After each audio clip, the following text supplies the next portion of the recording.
My name is Tess, and I'm going to be emceeing, and I'm just kind of helping today. So we are going to, I guess I'll say something about myself. I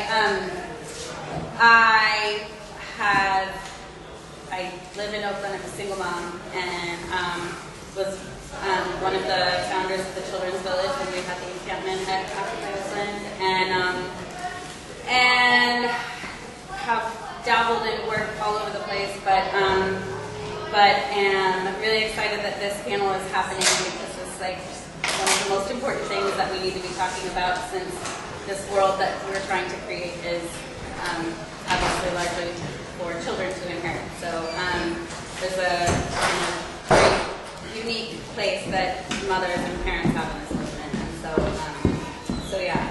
so we will start with China. And she's Skyping in, and China Martens is the author of Future Generation and co-editor of the zine Don't Leave Your Friends Behind, which many of us are familiar with, and there are copies over here if you want to pick one up. She's also a co-founder of Kidz City, which is a radical childcare collective in Baltimore. So, are you ready?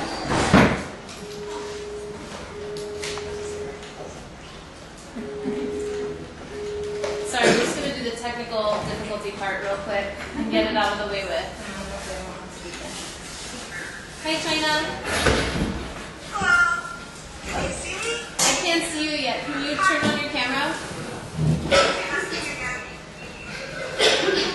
Okay, can you see me now? We can see you now. I'm going to turn off my camera, but you'll be able to hear me.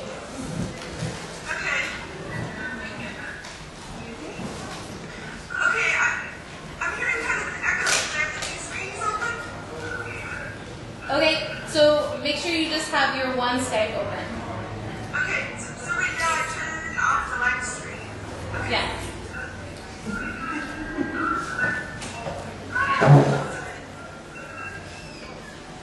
Okay. Hello. Now I can't see you. I turned myself off so that everybody else doesn't have to look at me twice. Okay, but you all can see me. We can see you. You look lovely. Hi, I'm looking into my computer. Like, I'm sitting in my bedroom at my desk, and I have like a fixed computer. So I'm just like staring into the computer. So I'm sorry the light from the back. It's like the bedroom. There's like the cats, and this is where most of last year I was working on editing this book. Behind. And I guess the year before too. That was last year was a really big year for me getting this come together in concrete ways to support families and social justice movements and communities. And there's 55 different contributors, and I collaborated with Victoria Law. And last year I also did a lot of organizations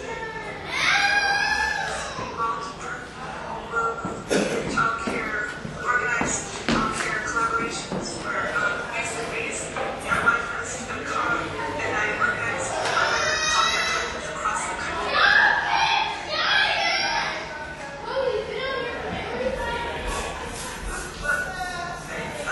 I was by myself a lot, and really trouble with my eyes, and not having the right glasses, and you're just really pushing to finish things. And it felt kind of unbalanced. I felt as an empty nest mother. My daughter is 25 years old now, so I feel like a lot of my activism is coming from an empty nest point of view, where I have free hands. And so certain things I've done have evolved into working with allies, working with the community, trying to build community support, remembering the struggles that I had. But I realized last year I was like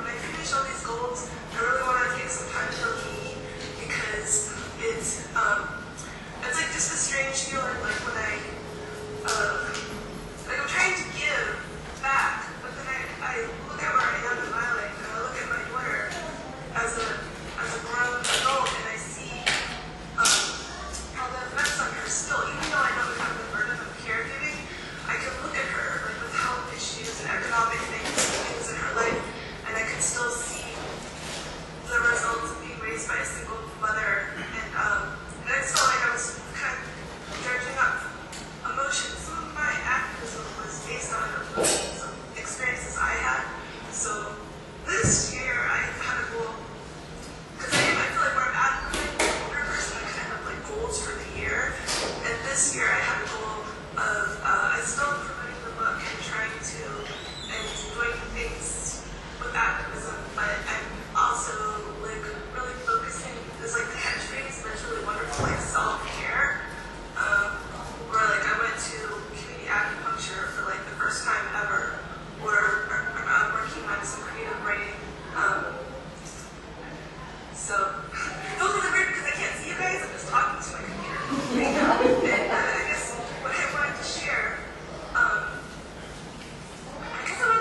like how vulnerable it can be to be a mother, even when you think that you're not, because your child is grown. You know, like when Clover was 18, I was like, nobody can take you away from me now.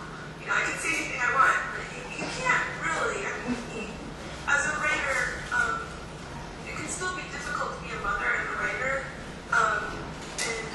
Yeah, there's just such intense vulnerability, and sometimes between trying to work on building, creating more support, but then also, I don't know, that strange catch-22 that's really intense when you're an active mother. I still feel it in different ways for being like an empty nest radical mother. So I guess that's what I wanted to share. I wish it was there and we could talk like face to face. Because right now I can't see you guys. And it's very coming back. I think I would like open it up to questions now. Okay, give me just a second. I'm gonna try one technical thing, and while we open it up to questions and see if it works, okay? Just so that we can hear you even louder. Everyone can hear you, but I'm just gonna try something.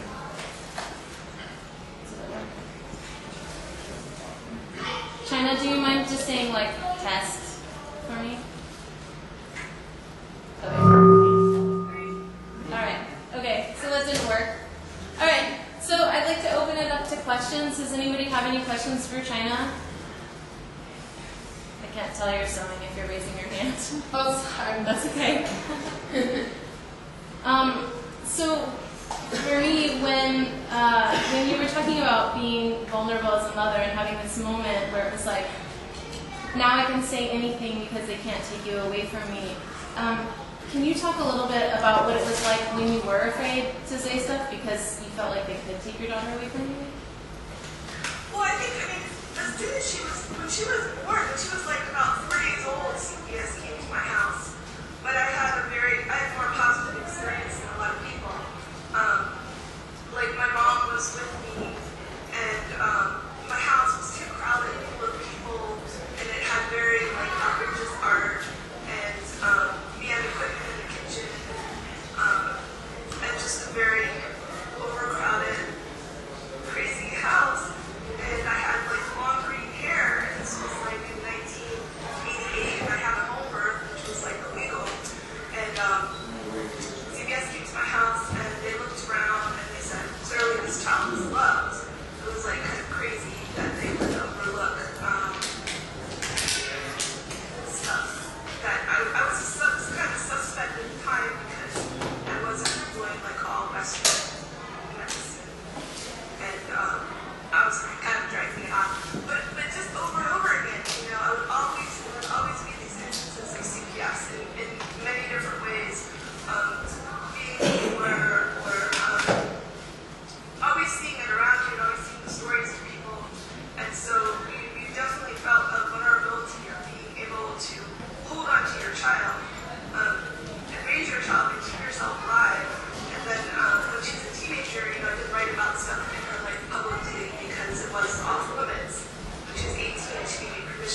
respect the things you say and don't say, but like as a radical mother and as a writer, there still might be things that you say that feel very vulnerable, but the truth is, nobody can take your child away from you anymore.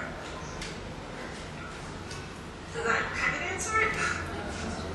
Yeah, we have another question. Talk loud for a minute. Yeah. My question is, with your daughter, like, were there times where she resented? Like, was she always on board with your activism or your involvement, or were there times where it felt like she resented it, where she felt like she had to sort of compete with it? And now, how has it impacted sort of the woman that she's become? Yeah, I mean, I think we went through a lot of stuff in teenagehood, and I feel like we went through it more because of that I'm a low-income single mother, so it makes it more difficult to be my child.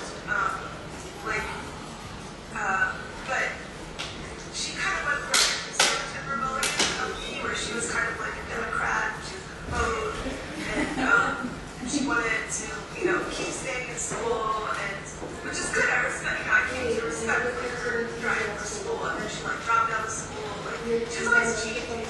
But we had totally classic mother-daughter teenage stuff that I never ever thought would happen to me. And now I can recognize it and I look at others and I can see, what's going on. And it's often healthy, just having space away from each other. And then, she definitely turned around to be super close, super respectful, and glad to be my child. First time she got 18, and she got tattooed and that was made in China. And we talk a lot about art and I don't know. I can't explain it, but having a relationship with your grown child is like my favorite thing of all. It's like the best thing. So I think she's just kind of a normal person, and I'm just a normal person. Like, normal is weird, super weird word to use, but it's just like she's just a person like anybody else. She's a whole hybrid of things that went into making her. She's a very modern person who has all these different things, like a new generation of person. And I don't know, she's just a wonderful person. But it's not like you look at some kids and they're just like, oh, they're the child of the anarchists, and they are like this, or everybody's just an individual. So it's hard to,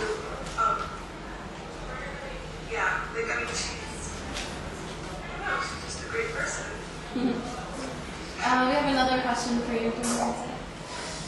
Hi, my name is Laura, and I work with a mental health care collective, and I guess my question, and everyone else on the panel can expect something similar from you probably, is what are ways that being a mother has impacted your ability to participate in activist communities, anarchist communities, and stuff like that?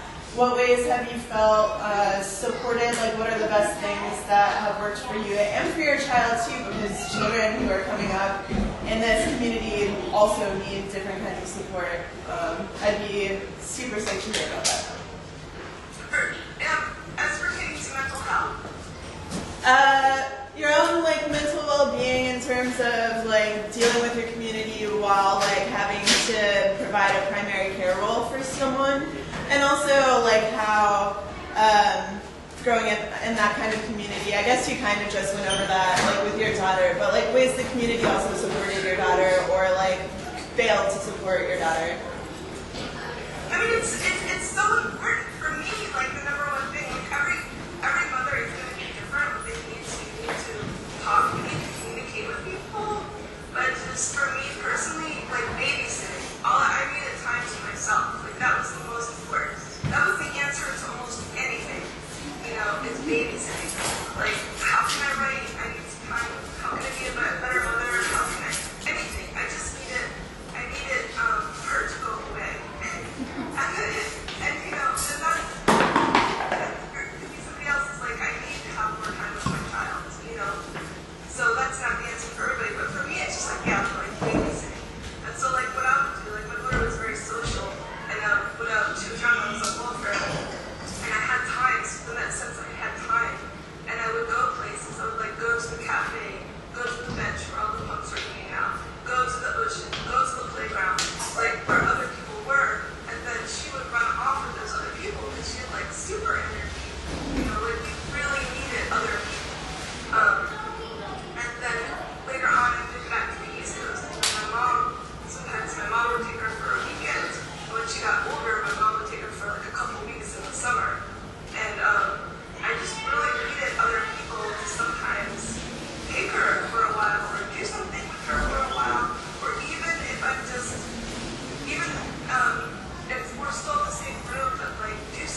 talk to those parents and children in your own community because there's going to be different needs.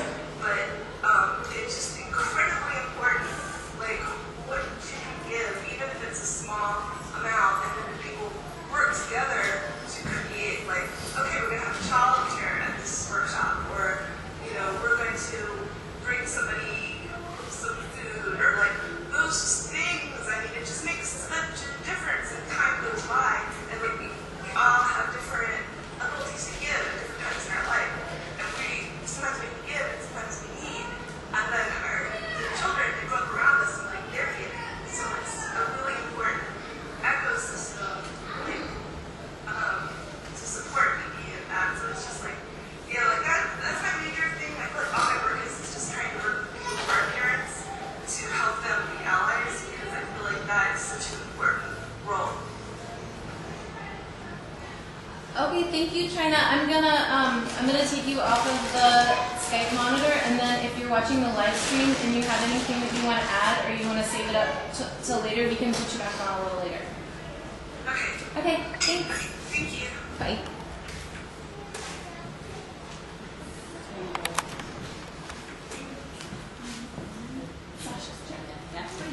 Yeah. Okay. Sasha, do you want to? So Sasha, you want to just introduce yourself? Or? Sure. Great. Hi, I'm Sasha. I'm one of the founding members of MAMA in New York City, which was the Mothers Alliance for Militant Action. That was, I don't know, 10 years ago or something like that. We did change the name to the Mothers Alliance for Mutual Aid at some point for various reasons that I won't get into. We started the group Mama because we were finding that as parents that were activists, we were being shut out of the movement. We were being told to leave because our kids were making too much noise. There wasn't a lot of support around that, and we were all pretty amazing organizers in our own right. And we were tired of being the ones organizing childcare when we had a lot more to give. So we came together to ask for what we needed and bring more to the table. So a lot of us have moved to different states since then, and what I've been doing since then is unschooling my growing family. My oldest is 15, and then I have a 7-year-old, a 3-year-old, and one in the mix. I'm really busy with that, and I think my activism has turned more internal, where it's my everyday actions, how I'm talking to them, and raising them, and teaching them. And I am a contributor in the book Don't Leave Your Friends Behind, which I talked a lot about unschooling and things that I found really useful from my friends and allies. I don't have anything specific to say, so if you have questions about any of that, that's fine. Do you know where you're No, I have no idea, actually. I saw Zach skateboarding the other day, I think, with his friend. It wasn't Stormy, it was the other one. These are. Yeah. So, yeah. No, I do know where they are, actually. Mutual aid has taken on a more natural and integral role in my life now, and it's not as contrived as it used to be. It's not an idea, it's like working. So that's really cool. And they're all doing friendly birthday activities with friends, and I'm not worried about them at all.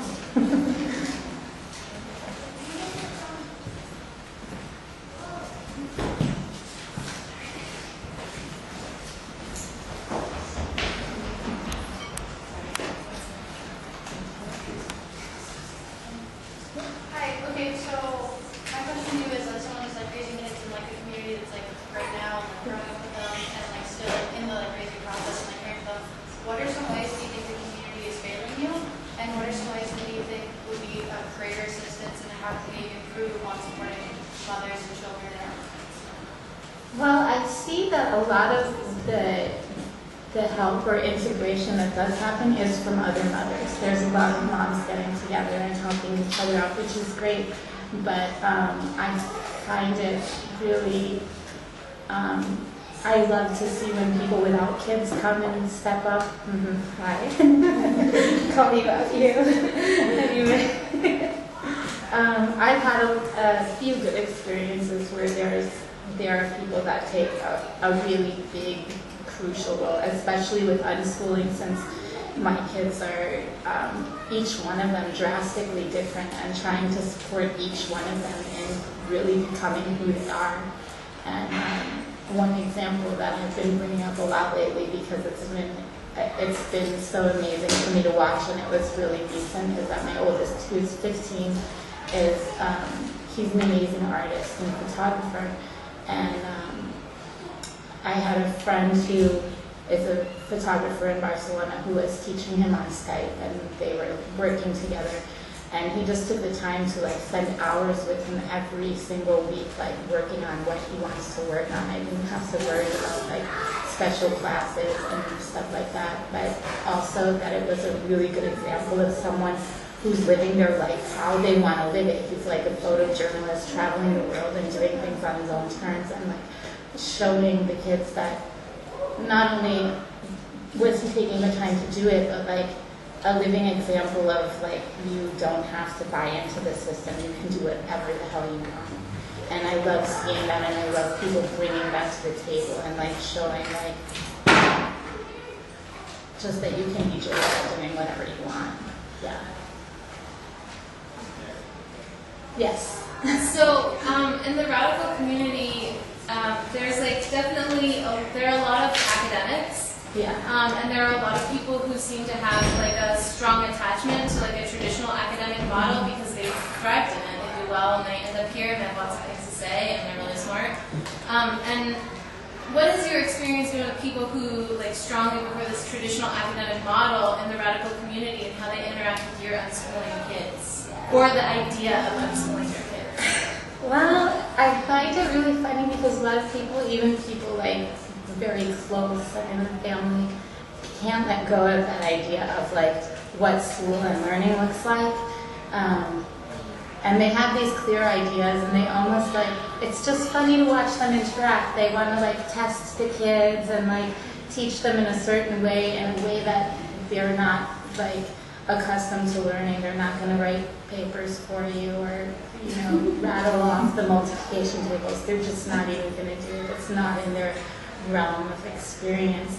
But at the same time, they have a lot to contribute to a conversation, and I think people come around. When my youngest brother, who's just 18 now, was starting school, he was going to a school for really gifted children. And my son, who is just a couple of years younger, went with my dad to pick him up from school, and he was at 3 or 4 years old talking to him about different kinds of government. He was talking about the difference between monarchy and anarchy and socialism and all this stuff, as a very small child. So they were oh, when is that one going to join us? My dad was real disappointed to have to tell him that he wouldn't be joining them. But it also was apparent even at that point that it was unnecessary for him to join that kind of environment. So, yeah. So talking about homeschooling, it brought up a thought when you were talking about your very young child, talking about different kinds of government.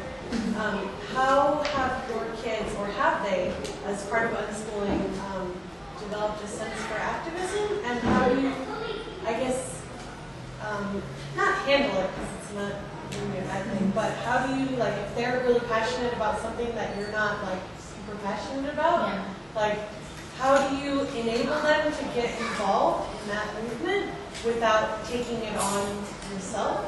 Because I find my son is really, really, really involved in environmentalism, but he's 6, and obviously I care about it, but I just don't have the emotional energy to throw everything I have into this because he's into it, but he's also not taken seriously that he really actually wants to help and be part of this movement and help organize things at an age appropriate level. And so I guess how do you balance within an activist community what they're passionate about and what you are? Well, it's it's a little difficult to answer that because my experience with that has been different, where I actually most of the time get really into whatever they're into. When it comes to activism, when it comes to Yu-Gi-Oh, my head flies out the window. On the other hand, I just can't get into that. My oldest, when he was younger, we would work on a lot of projects together, and we would do like puppet making and do art and stuff, to do like performance art in the streets, and we were really into that. And as he's gotten older, he's not really an activist anymore, and so it's become more difficult for me to actually just be supportive of the things that he likes when they're completely opposite of what I'm doing. Whereas my 7-year-old, he's like, he's a vegan and he's into environmental justice, and I'm very much in line with his ideas at this moment in time. Most recently, he's decided that he's boycotting palm oil, which I was happy to do for the whole house as well.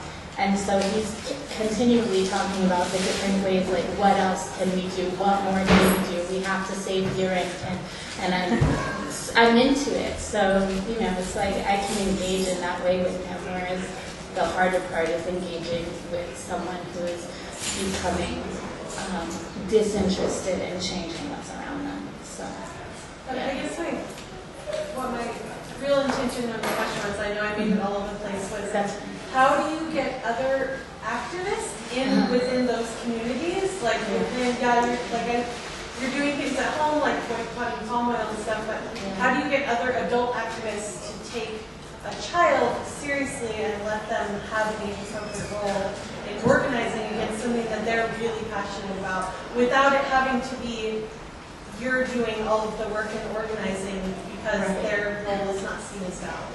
Well, probably actually up until this year, I would have been the one doing all the organizing, and it was very frustrating. And like I said, actually now I'm at a point where community aid is more integrated in my life, so it feels kind of like a sweet spot. And I do have a lot of adult allies around that are more than willing to engage the kids in what they're interested in. And we do have another family living with us that's also unschooling, and they're also very much into the same kinds of things. So we're all working together, and it's all part of our flow of daily life and unschooling as we know it. So, yeah.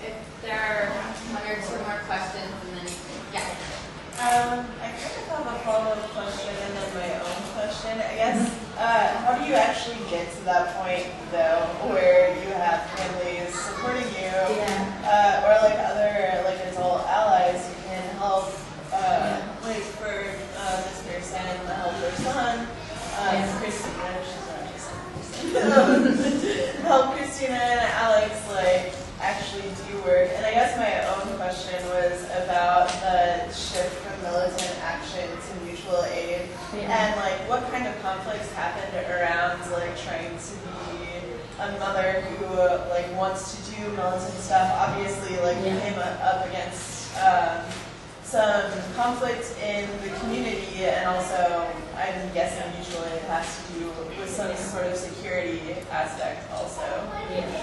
So if you can elaborate on that stuff. Well, we've definitely had an ebb and flow to answer the first question of like how to get to the sweet spot. Like sometimes we arrive here and then it goes away again. So it's just,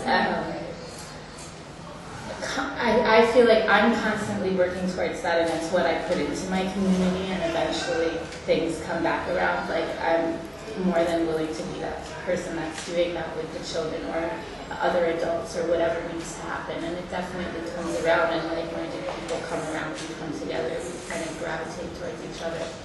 We're also kind of like a lot of people within the community are people that travel and move around, so that changes, the dynamic changes all the time.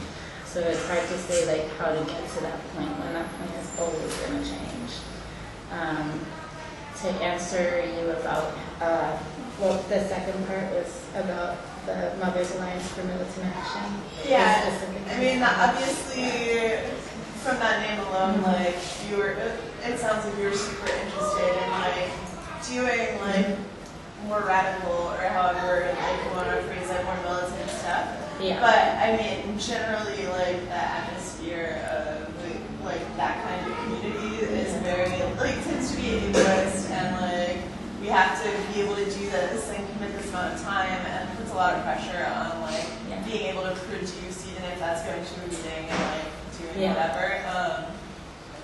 And a lot of times, a lot of like follow-up support isn't provided for that. Like, so there must have been some sort of conflict around like establishing that, like you felt the need to establish that apart from like just participating in what was happening, I guess. Sometimes I feel like my much younger self with that young child was kind of really stupid to be so subversive, you know? Because it could have put my family in jeopardy, and it never did, and I feel like that's sheer dumb luck that it didn't. But also that we're in a much different political climate now, whereas I don't think there was too much I could have done to get into so much trouble then, whereas I could do very little now and get into a lot more trouble. There's a lot more at stake and a lot more to lose. So also, I mean, we took some precautions where we would take turns as the mothers in the group who was going to take the, you know, do the biggest action, and the rest of us would be there to, you know, make sure nothing was happening to the kids. When I was off on my own doing actions, I would leave my son with a piece of paper with an address and a phone number and say, never go to the police. You see me get arrested, go find another mom and tell them to take you there, you know? And that was his instruction. And again, that, I don't think I would do that now. I wouldn't make that choice now. That was a much younger version of myself that made decisions like that. We did change the name to the Mothers Alliance for mutual aid, because being the Mothers Alliance for Militant Action kept us a small group of 5 to 10 people, whereas I think mutual aid is a more appealing aspect than making trouble, you know? And I see both of those as being useful. I think militant action is necessary and mutual aid is necessary. And I do a lot more of the second part of that now than I do of the first part, and that's fine. It feels good. Maybe I'll come to a point where I'm more militant again. Who knows? Maybe I won't. So I'm sorry to do another technical thing, but in order to try and make the person that we're Skyping in next loud enough for everybody to hear, we're just going to test the sound. And so give me just a second, because we'll just bear with me for a second.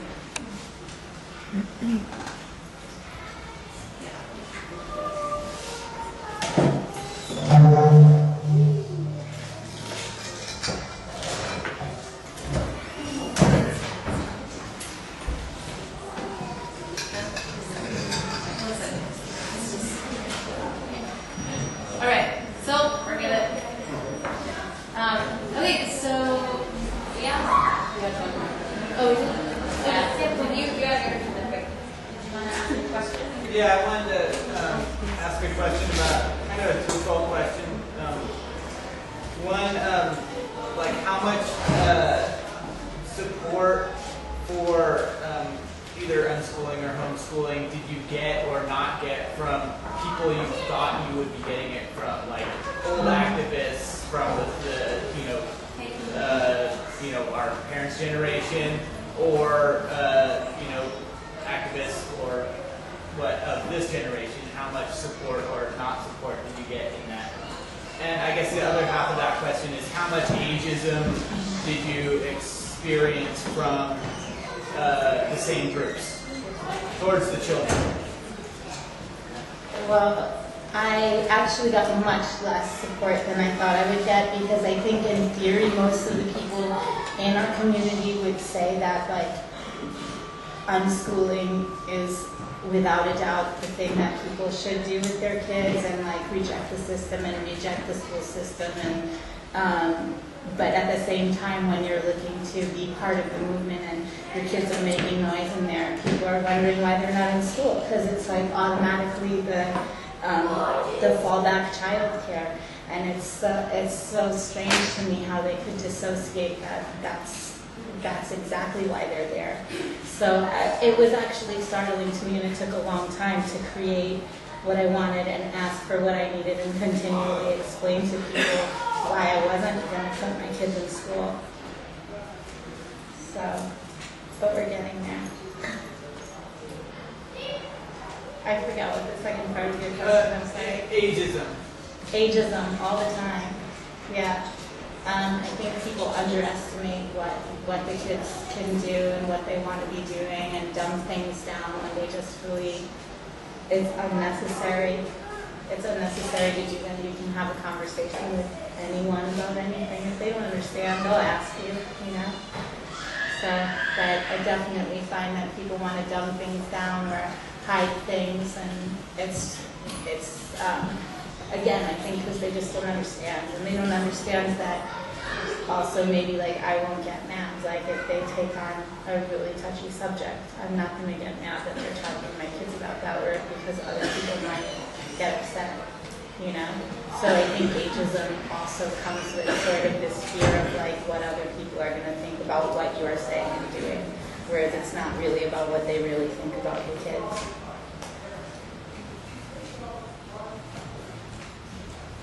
Do you have any resources you would recommend as far as like unschooling children and sort of always on the hunt for like books or games or whatever that can still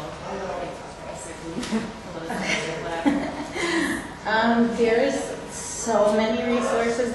It's a sort of overwhelming question, but also there's a lot of people unschooling in this area, whereas like I've lived in all different parts of the country, and this is the first time where I've experienced where like that's a word that you don't have to explain, and maybe a lot of the kids you meet are already doing it, and there's a lot of things for the kids to do and join in on just about anything they're interested in. There's something happening for them. So I think the most useful book, I read it when my oldest son was still a baby, was the Teenage Liberation Handbook. And even though I was reading that book when he was a baby, it definitely swayed my opinion as to what I was going to do with the rest of our lives together. So even though it wasn't relevant to his age yet, it was relevant to me. So, yeah. I don't know if this is becoming more like a discussion about unschooling with other movements or with etc. But do you feel like there is a space between teachers in the traditional school atmosphere and unschooling advocates and participants to build bridges together and kind of find connections between them, or that they are pretty distinct movements? Well, I think that people become teachers because they're really interested in educating children, and so I think there's definitely a really strong link.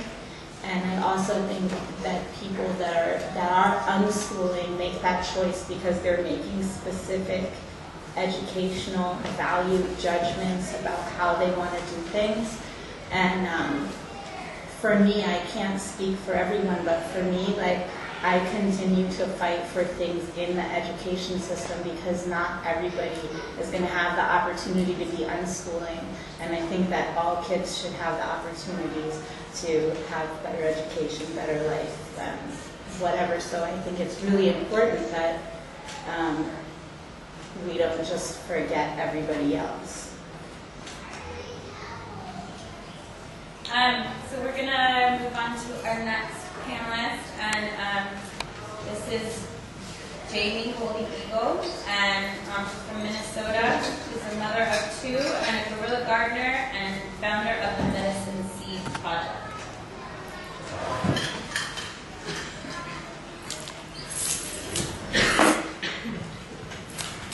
All right, Jamie, we're just waiting for you to come up on the projector. It just takes a second for it to warm up.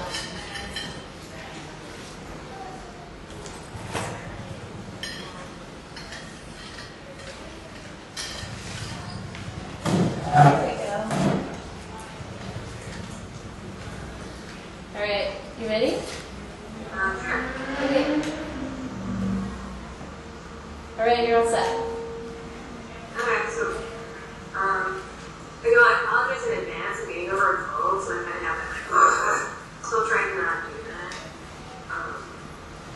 Okay, so I've been involved in a few different activist type projects.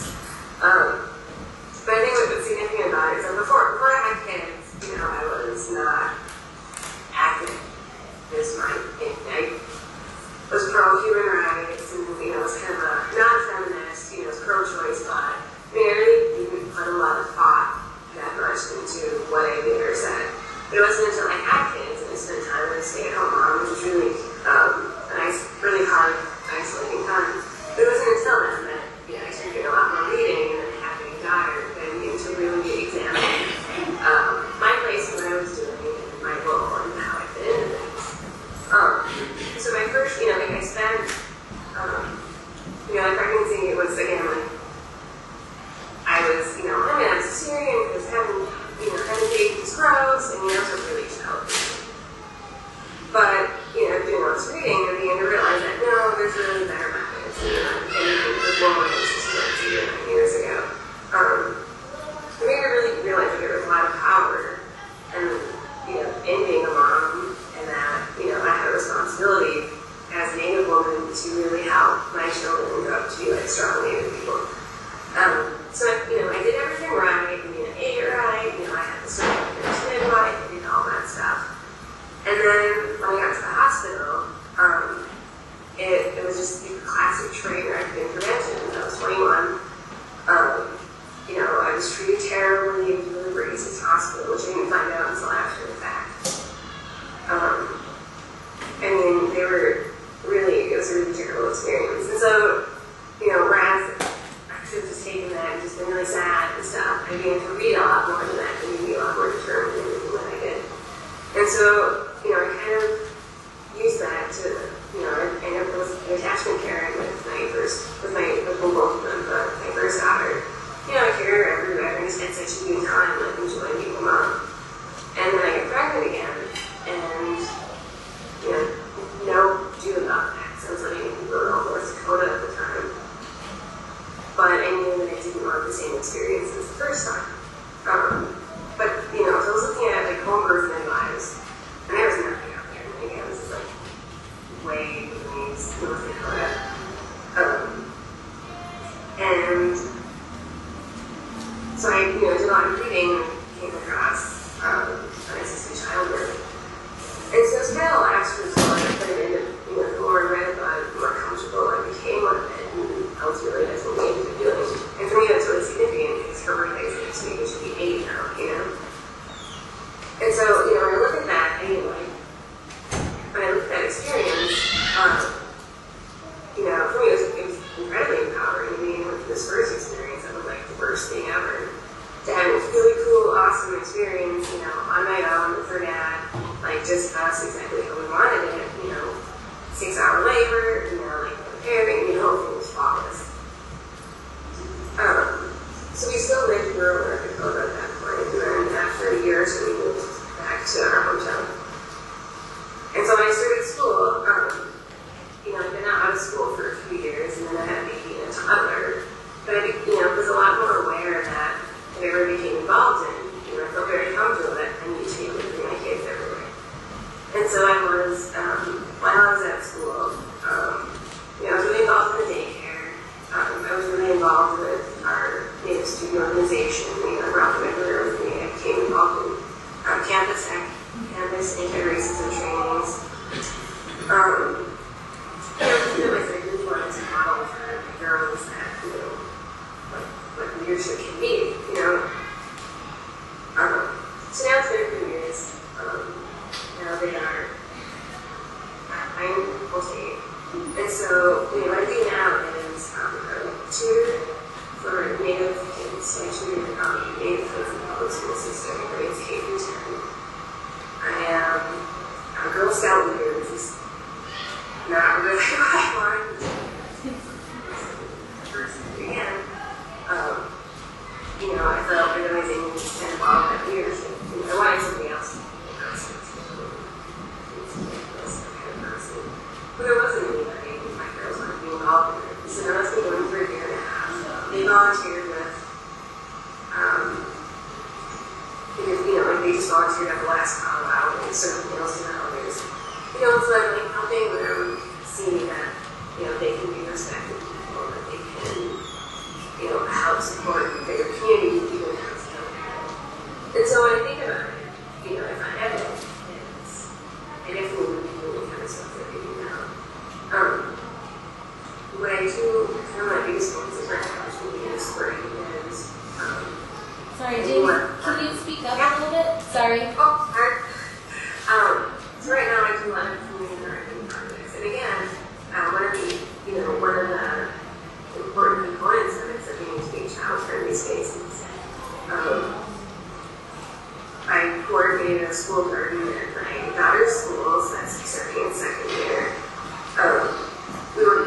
two New American Gardens, New Americans, not New States American, like refugee folks that have come over from the gardens I work with are primarily Vietnamese.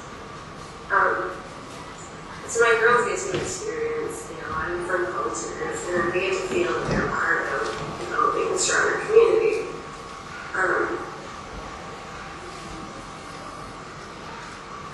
We're starting Native Youth Garden, anticipating, you know, youth-led Vietnamese leadership in terms of sustainable agriculture. So it's going to be using traditional native methods of cultivation and crops from traditional crops that native of North Dakota.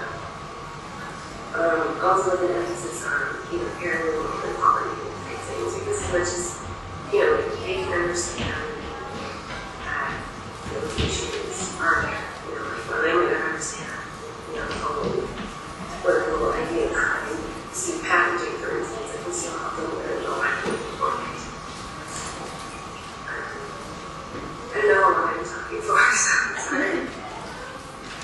Do you feel like you're ready to move on to Q&A? Do you have more stuff we want to talk about? Yeah, I guess what I was thinking about on the way home, I was thinking is that, like, you know, despite that I'm really active a lot in my community, you know, I still have a lot of things that I really carry on a lot. And one of the things I deal with most, you know, isn't so much outward, it's just inward. Like, I feel really guilty about this stuff that I don't get done. You know, so we had a good morning, just me and her. And on my way back, I said, it was like, oh God, I never sent out Christmas cards. You know, and it's just bizarre. I mean, you know, I have this guilt about not sending out these Christmas cards. And it's April. You know, I have lots of choices. You know, so there's always that fear that, you know, I should be doing more, I could be doing more, why aren't they doing more? But I could probably use more. I mean, there's communities people like what I'm doing, but maybe more, you know, there can be more supports about it. I'm not really sure how you would organize that. Sorry. Okay, so we'll open it up for questions or responses. I'm sorry, can you do that?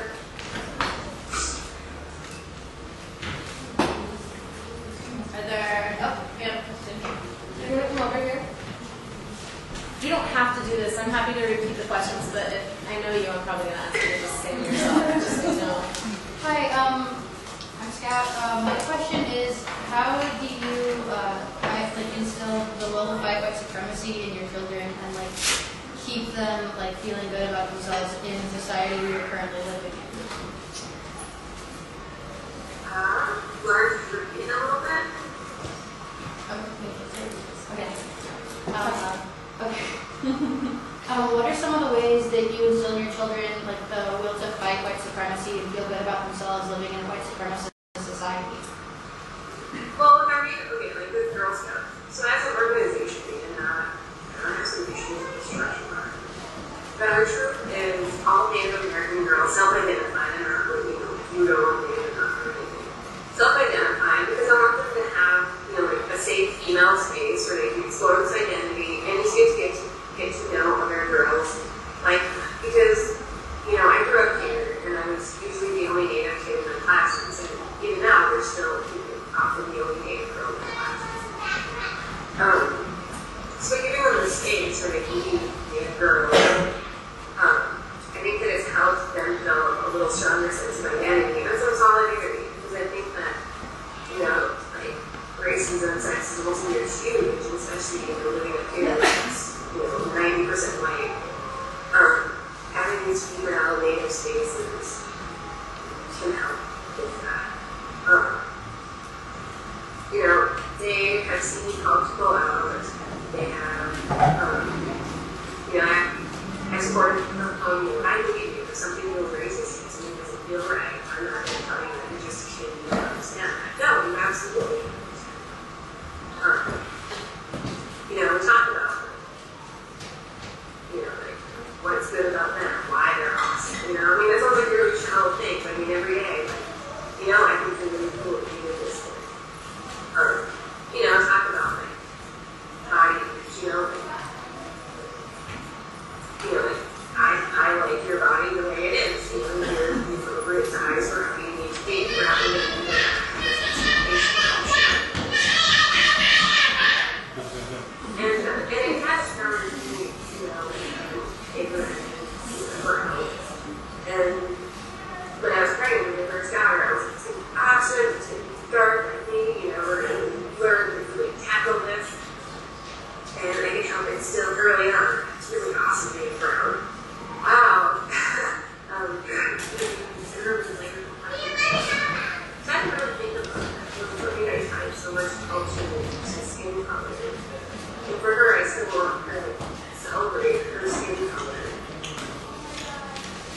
ethic doesn't match what, now my younger daughter wanted to be. And so I have to be able to support both of them and help them appreciate and love what they look like, even if it doesn't look like me, and that they're still considered, legit native folks.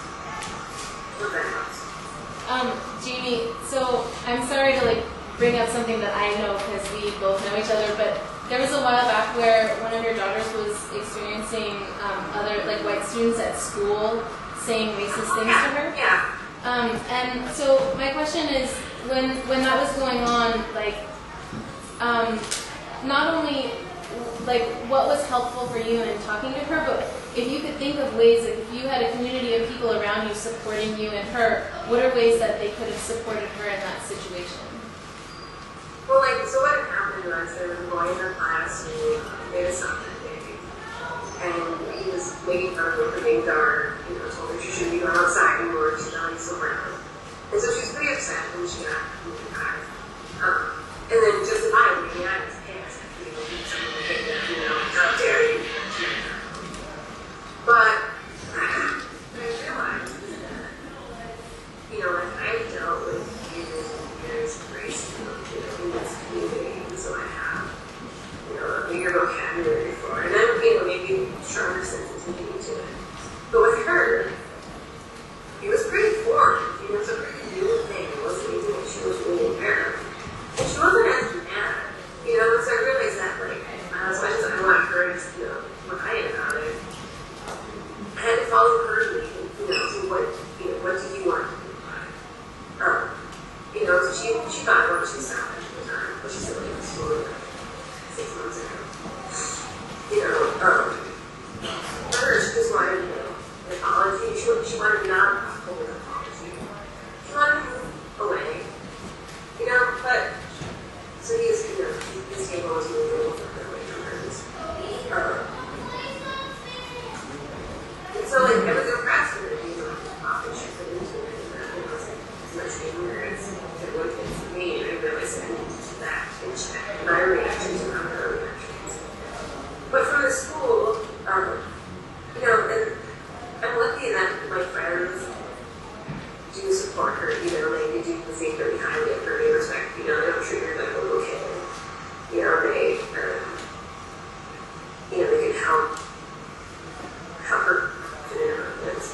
I wish that there could have been a stronger response from the school and from the teacher when it was approached with the teacher. She was like, oh my god, it's terrible, I'm shocked.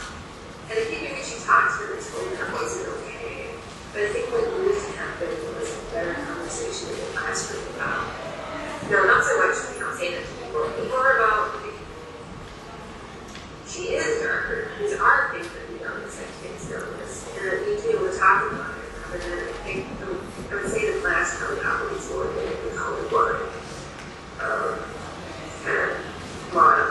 And I don't think that's helpful because I want her to be proud of she is. I don't want that to be something that people have to like in spite of her. It's very much a big part of her identity. Are there any other questions?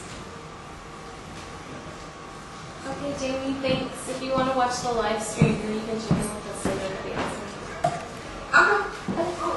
Okay. My name is Jennifer. I'm from Seattle, originally from Texas, but I've been in Seattle for a while, 10, 11 years.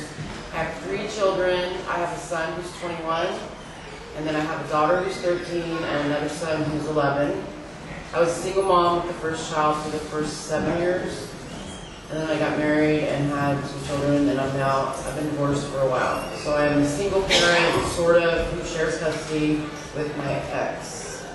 So I have a little bit of different circumstances where there's 2 parents in their lives, but we're not parenting together in the same homes. An interesting story, I was telling my 11-year-old son that I was coming down here to speak on this panel, and I was just saying, I don't know what I'm going to talk about. What do you think I should talk about? And he said, well, you can talk about how you're a mom and you're an anarchist.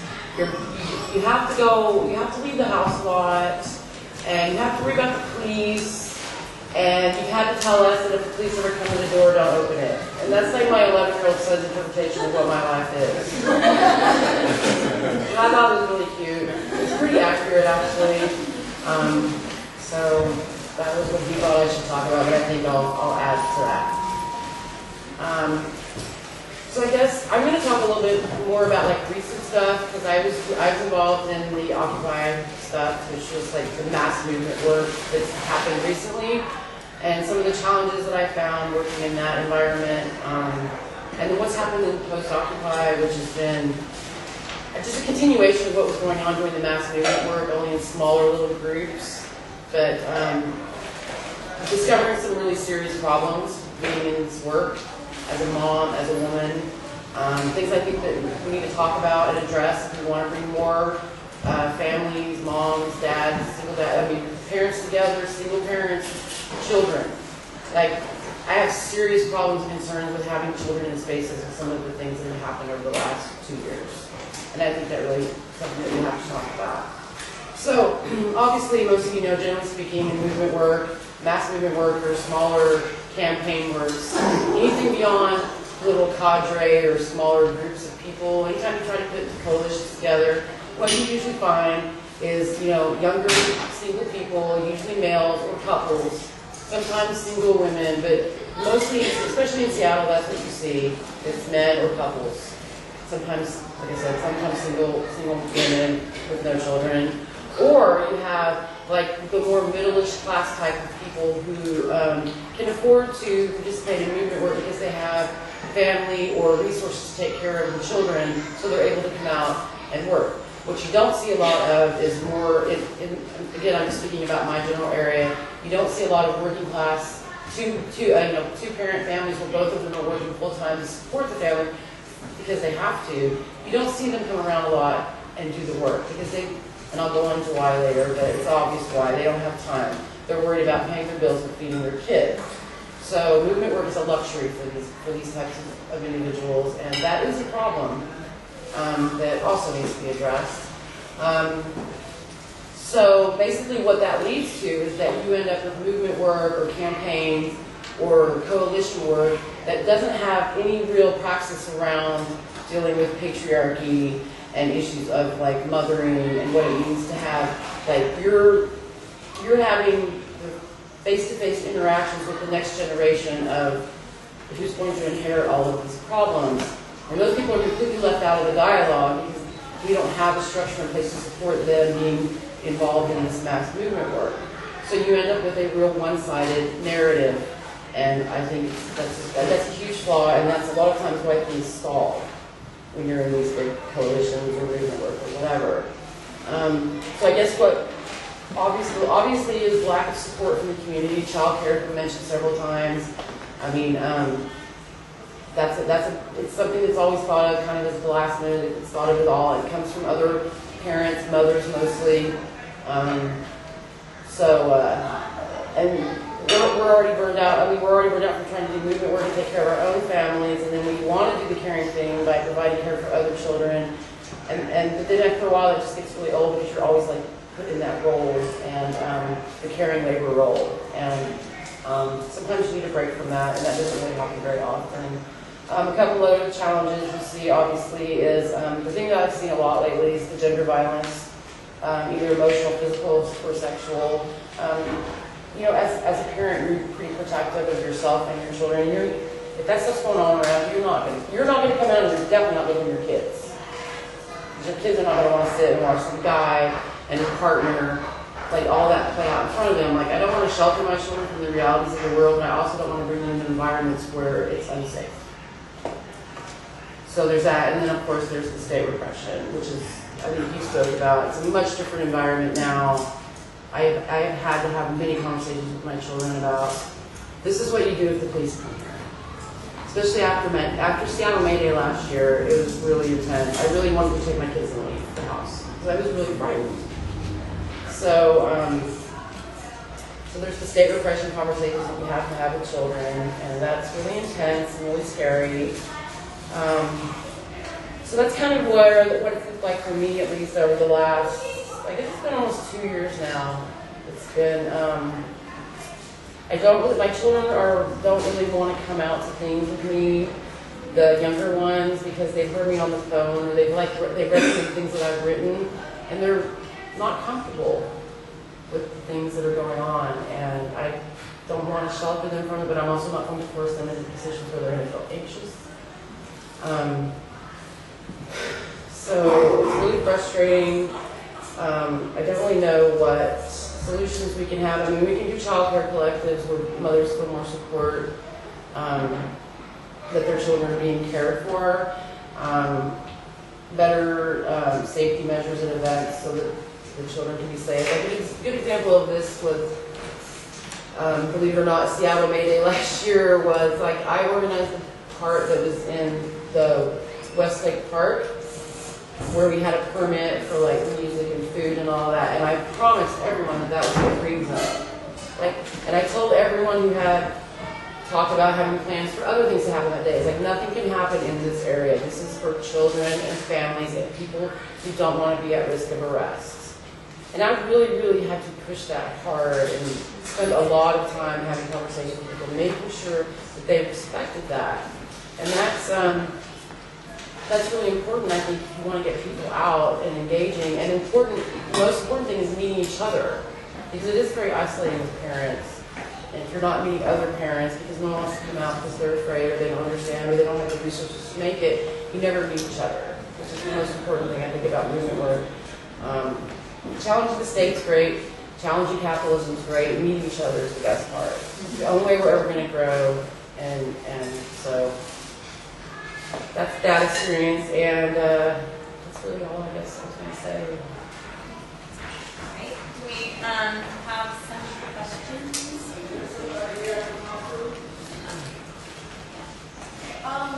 So I was just really interested in what you have to say about like in Seattle, like a lot of like young men and couples and stuff, like organizing or like being involved in like activities or like actions or like whatever, that probably don't look like this.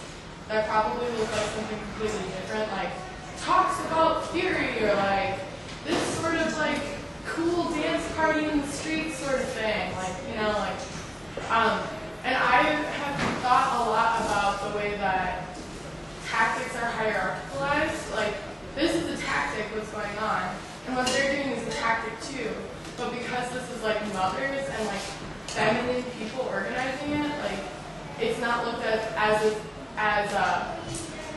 important as like organizing a protest or like a talk about high theory or something like that.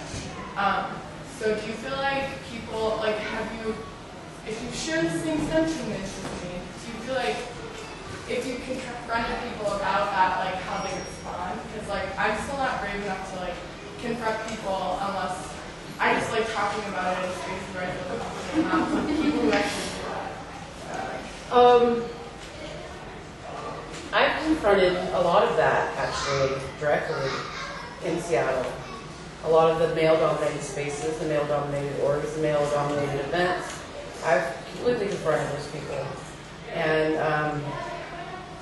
they get really defensive. And if you push really hard, then they start attacking you back. It is a challenge. Activism in and of itself is very patriarchal, and it's very, like, you think when you're dealing with anarchists and communists and anti-state communists or whatever people are calling themselves now, that they have an understanding of how authoritarian structures are very damaging. But as it turns out, they really don't understand that. So, challenging is really important. Challenging them face-to-face is important. You may not really get anywhere with that. I think the best thing you can do is, like what I was just saying earlier, meet other people who feel the same way you feel, and continue to talk about what they're doing so that you can continue to bring it out into the public sphere. But organize alternatives, which usually end up being a lot cooler and a lot more fun anyway. Because sitting around and having talks about theory and discussion and book readings and all that, that can be okay, but if that's all you ever do, people are going to get really bored and they're not going to come back. So organizing fun events, that there is value in all that, like I said, because you're meeting other people that way. Like, you may not have your great victory at the end of the day, but you've met other people who have the same feelings that you may have, and you exchange information, and you may meet down the road, and then you build. Building is really slow. Building community is really slow. It doesn't happen overnight, especially if you want to sustain it long term. So another thing that I do is like food justice work. So we pick up and distribute a lot of food every week in the Seattle area. And I've met a ton of people school that way, and I never would have met any other way. Because everyone needs food. Food is expensive, and if you reach out to people and say, hey, this is a real need that I can help you with, people are automatically going to come and have conversations with you, and then you can build the conversation slowly to more political type discussions and figure out where people are in their lives. So yeah, the theory-dominated stuff, I think, it's not going to lead where they think it's going to lead, and that's too bad. But we still have to challenge it because it can be very. It can make people walk away thinking that's all there is. So we have to be very, very visible with that this is not all there is. There's other things that you can do, and it's over here, and here's what we're doing. When you come and check it out. Ava? Yeah, hi. You touched upon the authoritarian structures that are unfortunately still so prevalent in activism. But especially since we're talking about families and parents and children and that dynamic, it's been my observation that the hierarchical and authoritarian model is very much what, if people have been raised with it, it's their go-to program, and they duplicate it with their children or other people's children without recognizing that that's a program that's running unconsciously. I just was wondering, I know what I do in my life with our collective and our family of consensual living, which is often very challenging, but I was wondering what things you might have found to lessen to raise the awareness about unconscious, hierarchical, and authoritarian styles of interaction with children, in particular, in your activism experience. You mean directly like with my children, or with children that come around movement work, or both? With your children within the community and the movement as is your experience, which I do not know. And then also with other children that you come into it within the space. And also sometimes mitigating the authoritarian models that are coming around into the movement through the parents that are activists, but when it comes to their children, suddenly snap into complete authoritarian and believe that that's an appropriate expression to the individual who happens to be younger. As far as like the movement work goes, in Seattle anyway, in my experience, we have not really had a lot of interactions with children.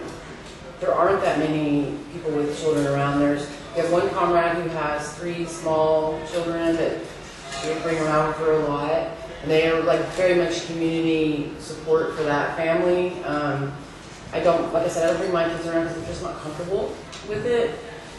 So most of our interactions, I guess, within this movement that I'm talking about now would have been more with like the really older teenager type street kids that came to the camp because they knew that we would feed them and give them a place to stay.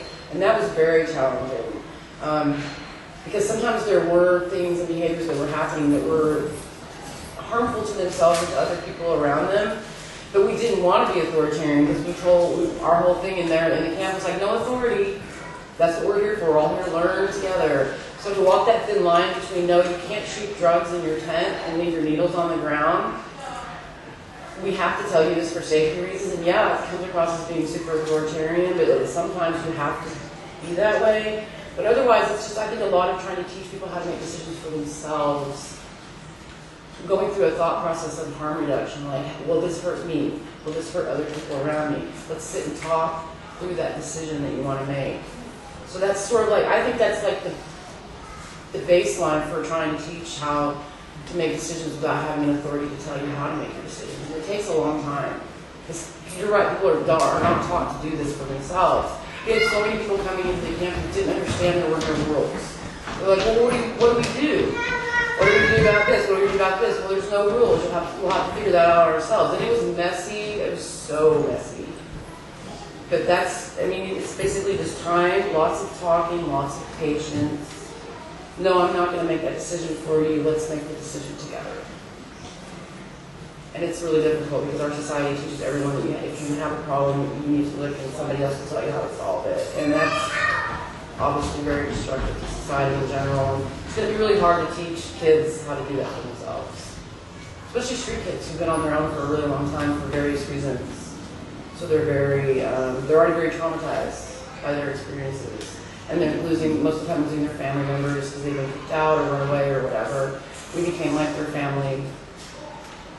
It was a very interesting experience. You mentioned having a secure space on May Day and then the post-May Day repression. And so that actually made me think about the idea of security culture in a much different way. I don't have kids myself, but how, generally we think about that, or like the groups I'm in think about that as like how to make sure there's not a cop in your presence. But really, like, for security culture to be effective, it has to be much broader than just trying to keep law enforcement out. It has to be like an actual culture. So I wondered if you just have any thoughts about like what's worked for you, or just things you've seen that have like made, obviously your kids aren't comfortable, so they don't feel secure, like, and they're very aware that you're susceptible to law enforcement actions and stuff. If you had any comments on that, I guess. Well, I think I'm probably more careful than other people are because I do have children. Because if I'm more careful both about like gender violence and state repression. Because if something happens to me, if I get harmed in any way, or I get scooped up, or if I get taken out for any reason, that leaves my children extremely vulnerable. So I have to be extra careful, but I don't want to become paranoid. So like the basic things that I've always thought of is like, don't discuss anything with someone that you don't know very well that could possibly at all be turned around and used against you. So like new people that come around, I'm very, very closed off until I figure out who they are. And so that's just like a really baseline of security culture, is watch what you're discussing with you and in what spaces as well. Like just basic stuff, like none of your electronic communication is ever secure. If you have to talk about something, you need to do it face to face. Just basic stuff like that you'd be really shocked that people don't even follow at all. Like when you see state repression happening and you read charging documents and you read about how they pull people's text messages and you're like, what? You shouldn't even, like, don't do that. That's like basic stuff. So, I am super careful because I don't want to be taken away from my children. And they don't want me to be taken away. They're not terrified. Don't get me wrong. They're not sitting around and the house going, oh my gosh. It's not like that at all. I've been very honest with them, though, about, especially with the grand jury investigation around May Day. I had to talk to them about what that means. You get a subpoena, you go in there and you don't talk, they put you in prison for that. You understand that I would never talk. I would never snitch. And that would mean that I could possibly have to go to prison for that. And they understand the politics behind that. And as much as they would hate for me to go away, they understand why I would make that decision. So they don't sit around terrified all the time. They understand why I'm doing what I'm doing. But I've been really honest with them about it. And we've had some really interesting discussions about it. But they also need to know this is the world we live in now. Like, they're coming up into this world themselves. They need to have good security culture around their behavior. They need to understand what the state's doing and what it's capable of doing.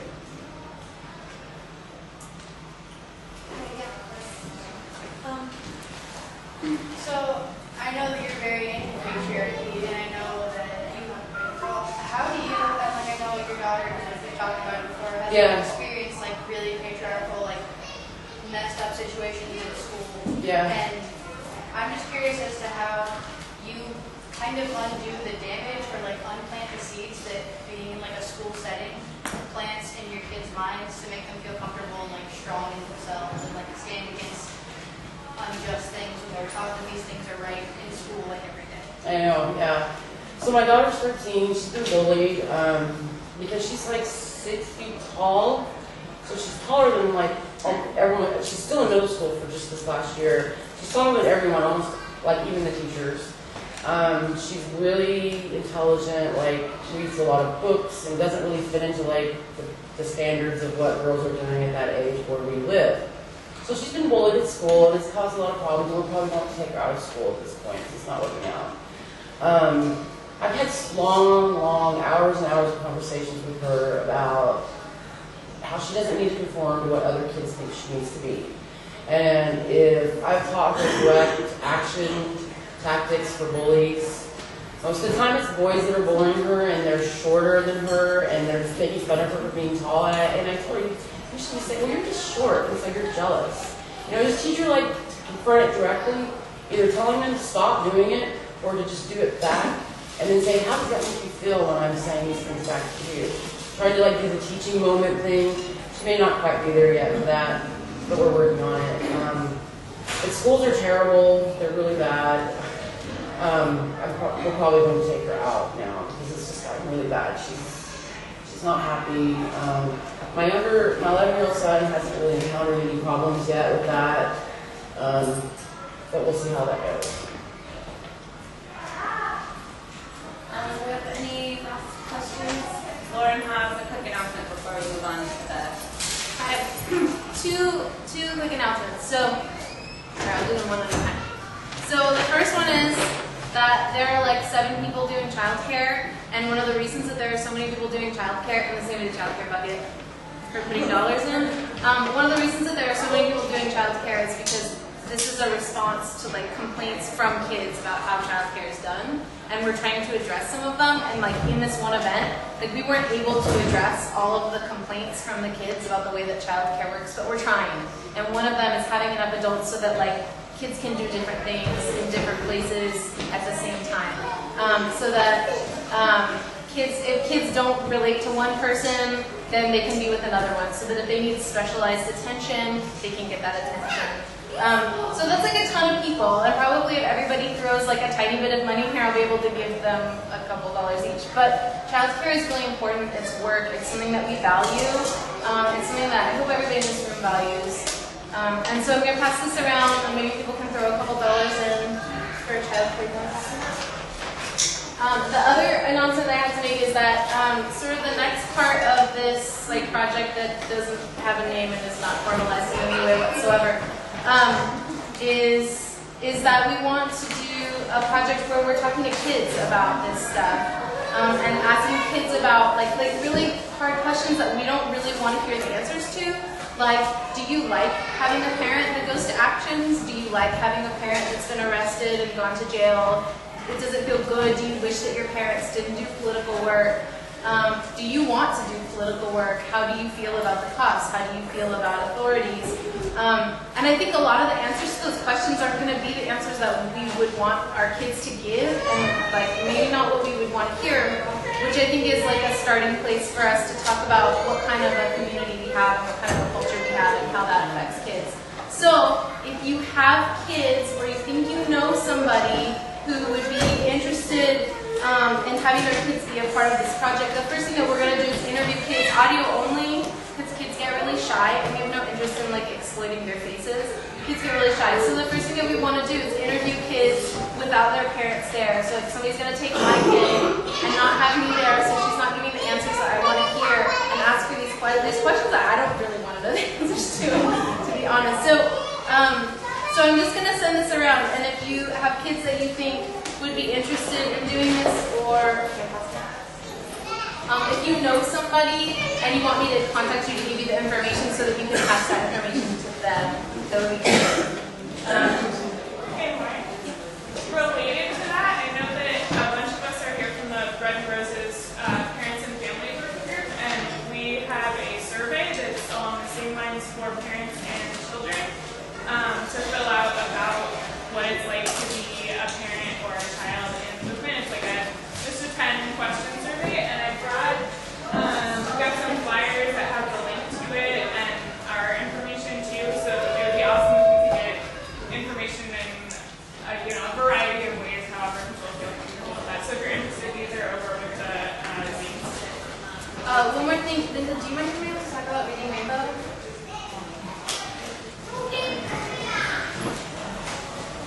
Hi everybody, I'm Linda, and we have a youth program here every Saturday morning at 10:30.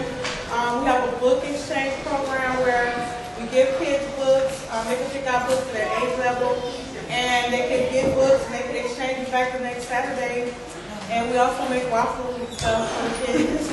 So that's every Saturday morning at 10:30. You go, guys, okay, we have flyers in the front office. Thank you. And there are waffles, like for real, like with a waffle iron. There are waffles. Okay, I'm done. Thanks for listening.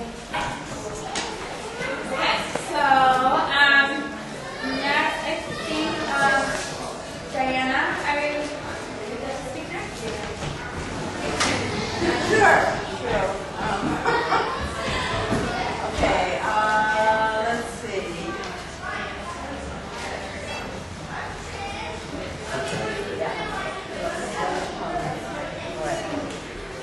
So, I've been listening and trying to figure out, since I'm obviously a different generation from most of the other speakers, how to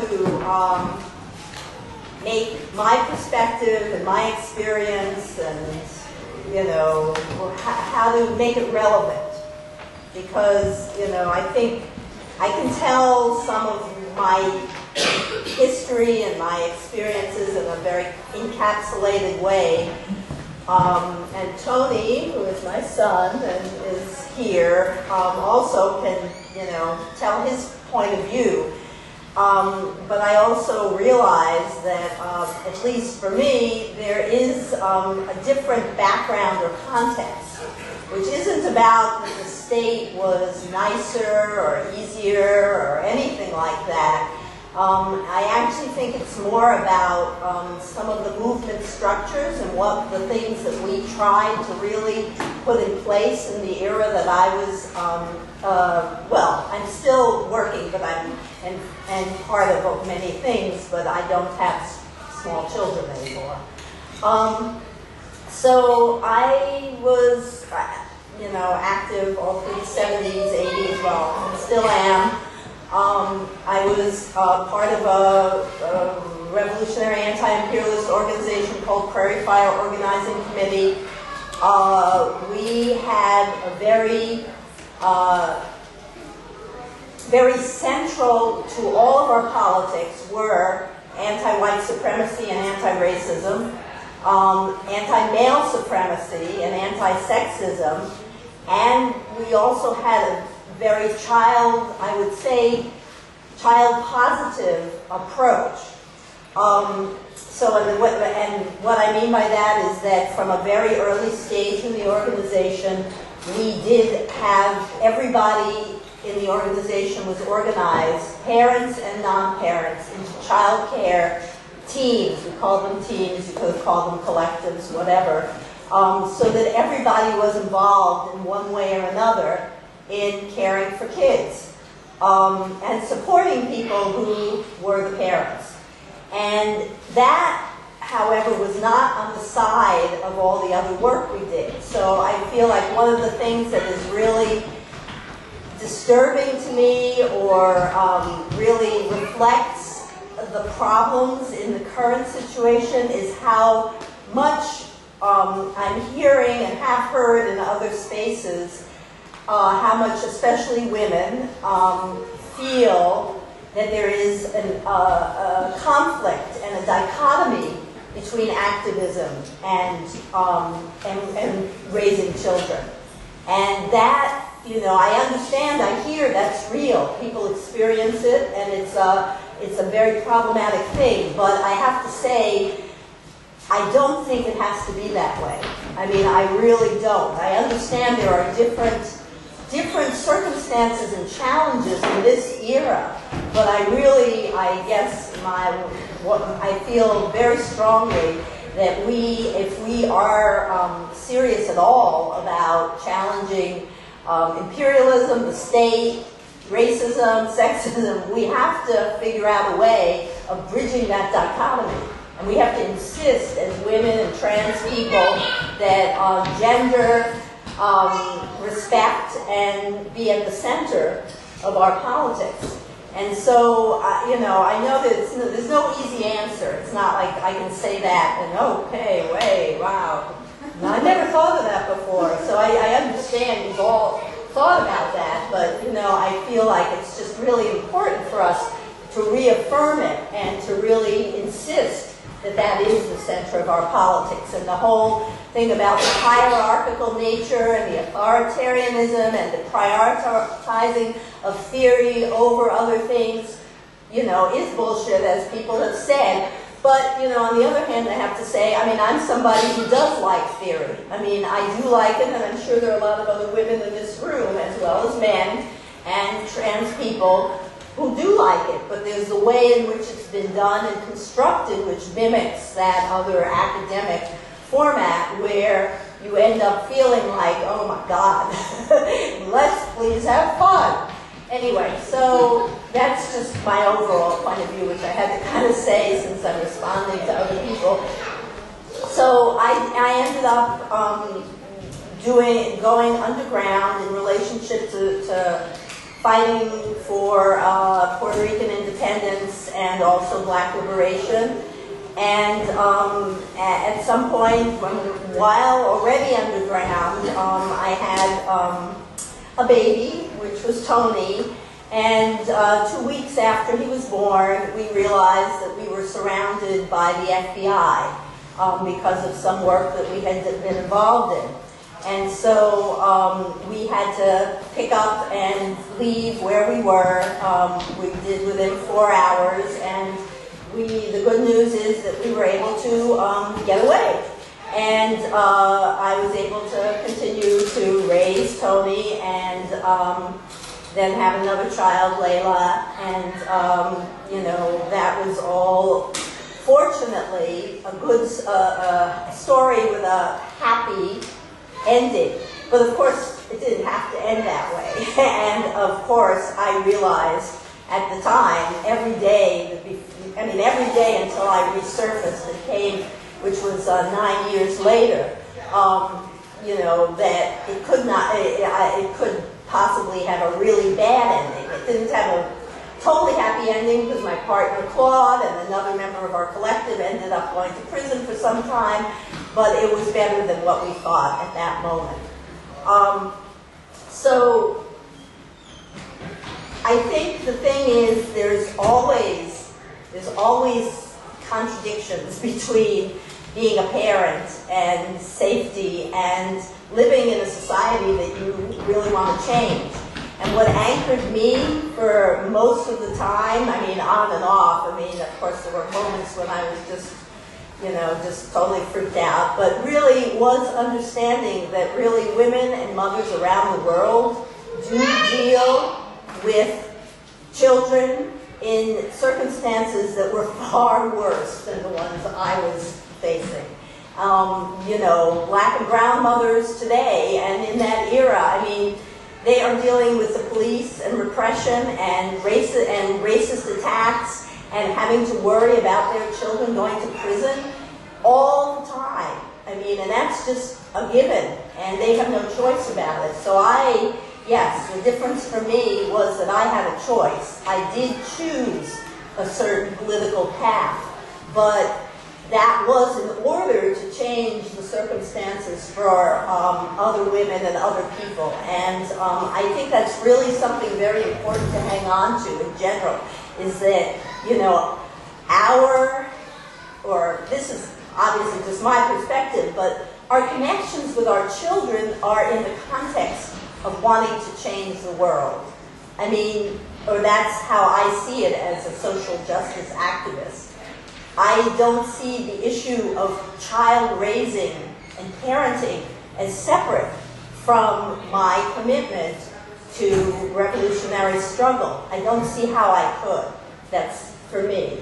And so I always tried to check myself in the framework of what choices I was making in order to recenter that.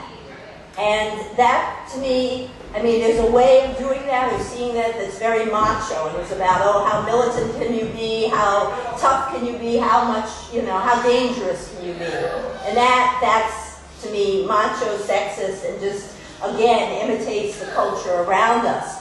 But there's another way of seeing that is about reconstructing our stance in the world and insisting that we are going to make include our children in a struggle for change. That doesn't mean that our children are necessarily going to end up just agreeing with our view of how you change things. They may not. And that, you know, you have to respect. But I guess I don't see it as a question.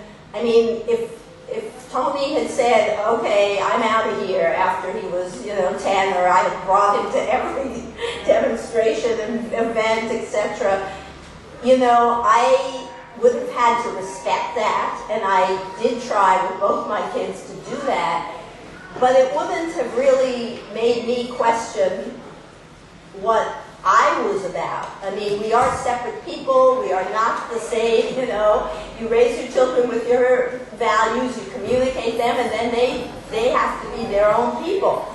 But I do feel like it's not exactly, you know, you have to try and figure out your own compass, your own political compass and anchor in terms of what you want to do and what you want to be and where you want to situate yourself. And for me, you know, I'm going to be struggling until I'm not struggling at all, or, you know, that's just how I feel. And that's not necessarily the choice for everybody, but what I reject is sort of feeling like you do want to, people who, especially women, want to struggle, want to continue, but see that vast gap between what struggling means and being a good parent to your child and raising them with, you know, loving and protective values. And that's where I think all of us have to come together and really do the hard work of figuring out how not to make that such a gap. So those are the main things. I will make a little, I do talk about a lot of this. I have written a memoir, which is called Arm the Spirit, A Woman's Journey Underground and Back. A lot of it is about motherhood and parenting while I was underground, as well as many other things. So, you know, if you're interested in more of that, you can definitely check out the book. And I guess I will stop there, and I think, yeah, I would think it makes more sense for Tony to talk before we have Q&A. Yeah, that's fine. Let's do Q&A together. And you guys Right. both answer the same question. I had anything to say. Sure, so I guess I was asked to speak just about my mother's, and just being raised in a political environment and what that is for a child. And I think for me, some of the most important choices that my parents I guess the most important choice that they made was to raise me in a collective atmosphere and environment where I had a lot of support and a lot of different parents, which I think is something that we should all be striving toward, given, you know, I think we evolved in that kind of environment where we had multiple parents, and it wasn't necessarily your biological parents who were the dominant forces in your life and shaping you as a person. And at least when my father went to prison, that was extremely important. And especially now, whenever there is a large degree of state repression, it is really important to think about, you know, the children, and that needs to be centered in all the political work that is being done, because we are about taking care of each other. And certainly when my father went to prison, when my aunt went to prison, there was a huge community that existed to support my mother and other people in the collective who, you know, didn't have as much support as they did previously, because the state had taken individuals away from our community. And just for me, that had a huge impact in just seeing individuals come to our support, whether that be to support us going to see my father on a regular basis, or just to and of course to support my mother, who was working quite a bit during that time period, and still does. But just being able to share the responsibility of raising myself, my sister, and other children in the collective, because there were 2 other children who were also impacted by resurfacing from being underground for all those years. And then I guess the other important thing, at least in my experience, was the way that my parents prepared myself, specifically given that I was the oldest child who was underground. How did the community prepare me for what was to then unfold in my life? And that was particularly difficult because I didn't even realize as a 8-9-year-old child that we were underground. And so,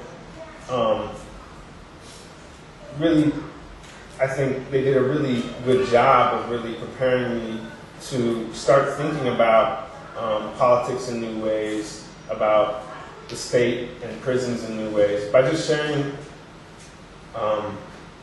experiences internationally with me and nationally about children who are faced with similar things, and people who, of course, across the world who are struggling, and there's huge amounts of state repression that they're facing. So, and just seeing that as a young child really impacted me, and I think really when, we were in court regularly, when my dad was incarcerated, it really gave me new perspective and made me feel like, okay, other young people have been through this before.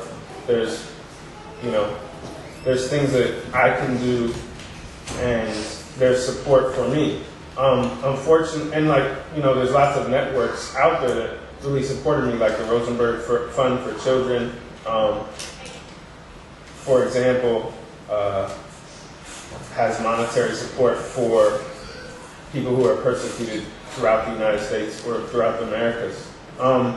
But things like that are established are really important, especially when you have parents who don't necessarily have the same amount of support that we had built in within the political organization, which wasn't only a political organization, clearly. So I guess those are really important things that we should certainly think about today in doing political work and in supporting our next generations. I'll leave it at that.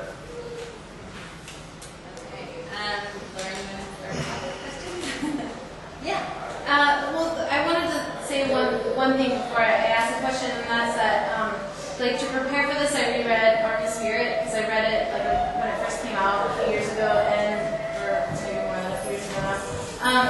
And I hadn't read it since, and I found that, aside from addressing this topic, which obviously people who are still in this room are interested in, it was really relevant to me to look at the internal ruptures within movements around race and gender, and the sort of history of that from a personalized perspective, especially as we experience those again in the movement.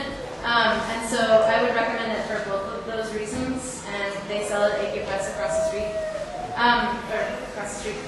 And then and I was going to ask Tony about the Rosenberg Children's Fund, but we already talked about it.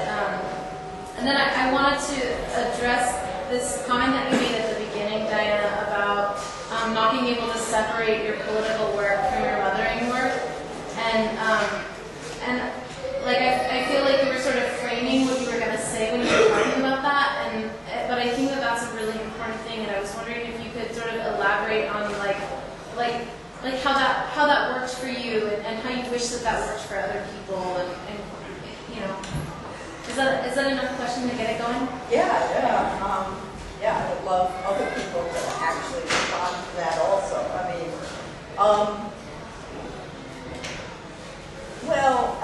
On the one hand, I do feel like that's the goal, or for me personally, that I don't want to separate it. But it's of course true that it's, when you state that as a goal, it doesn't mean that it happens seamlessly.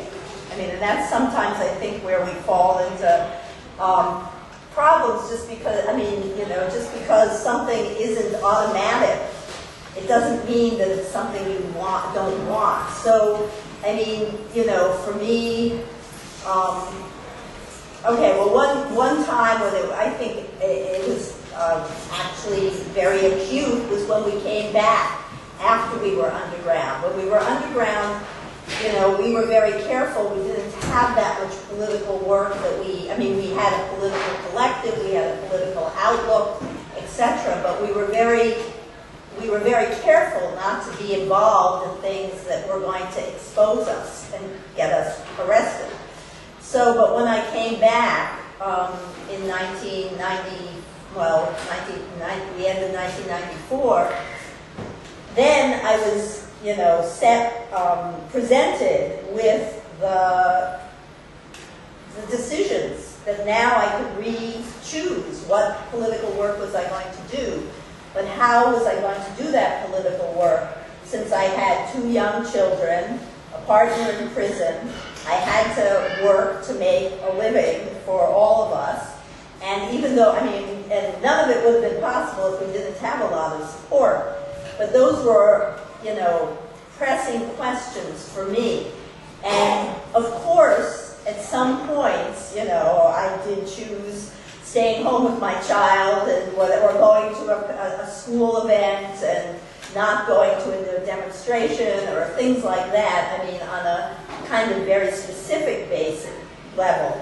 But for me, I overall felt like I wasn't going to, even though the path of least resistance or the easiest way would have been to basically, go to work and deal with my kids. I had to find schools for them. I wanted to become involved in their schools. And I did, I do for various reasons, even though despite all the problems with public education, feel like it's a terrain of struggle. So that was my conscious choice. And I didn't, but I wanted to do political work. I really, I had been out of it maybe more than ever. I wanted to do it because I hadn't been able to for 13 years, really, political public work. And so I figured out somehow how to become involved. I mainly became involved in anti-prison work back then, when actually it was even less a known issue than it is today. And some of it had to do with having a partner and a comrade in prison and many other comrades in prison. So that was sort of a natural thing. And then I, also was very concerned with the issue of women in prison, which is where I started working with women in prison, which I still do today. So that's an example where the issue of the unit, I had to figure out how mothering and motherhood combined with my political choices. And, it wasn't always easy, but, I feel like I was able to do it with support. I think isolation, and that's the thing I hear so much from, mothers today, is that instead of being embraced and joined within the political communities, people are isolated and driven out. And that, is just, intolerable. It's unacceptable. That's what I feel our consciousness should be around it. Whether how we make it a reality, I'm not sure, but that's where what I feel is, what we should feel.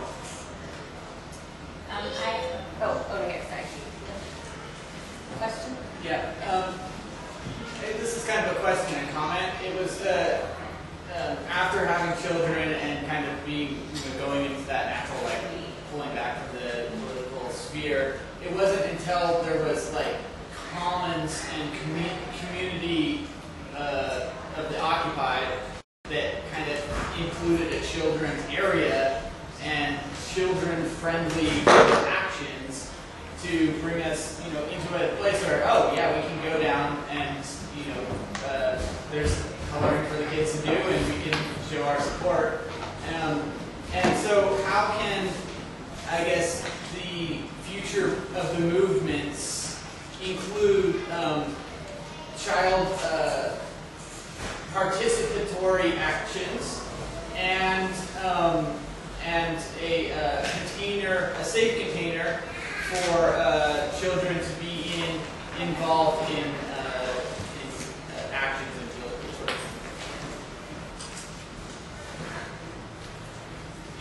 I don't know, totally should I mean, the thing I feel is that,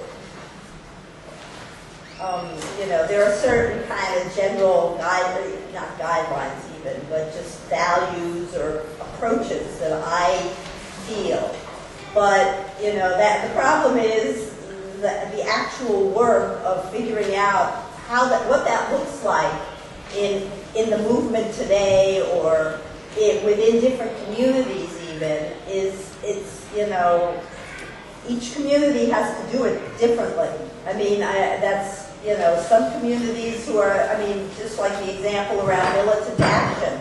I mean, if there's a collective or a grouping that's more committed to militant action, whatever that entails, or direct action, then, that community has to make sure that they have thought it through, and that they have both a security culture and a sense of what a safe space and a safe alternatives for the children are. If that's not what the people are involved in, then there's a whole other set of considerations. So I think the thing is, I think we really need to really realize that people around the world struggle and address this question of children. They don't always do it perfectly, because this isn't a perfect world, but they do figure out how to have children and develop new generations of politically minded people and struggle. And they are, good parents to the best of their ability. So I feel like a lot we also should be learning from the experiences of other people, because I feel like in this country we actually have the least experience with that. And it would be really, and we need to look beyond our imposed borders to get that wisdom. So, just in order to make sure that we have time at the end where we're all still here and have the energy to have the conversation, I want people to be able to have a group discussion. So if people could try to keep their questions specific to the panelists, so that if there are these broader questions about these things, we can all answer them together. That would be, I think that would facilitate us having a chance to have that conversation as a group. So sorry, you know who was on staff. Okay, yeah, here. I had a question for Diana and a question for Tony. So the first one is, can you speak more to how the childcare teams worked? And then the second question is, what was it like being a child with a big, broader political consciousness? Okay, so the childcare teams worked partly because we were a very tight and structured organization, which I know is not a common model now, which is part of the reason why it's not totally relevant. Or it's relevant, but not totally applicable. We had, we were an organization that we, did a lot of political work together, were involved with lots of different things, and then each person who had a child, man or woman, had a team that helped them with every aspect of their parenting lives, not just taking care of the kids.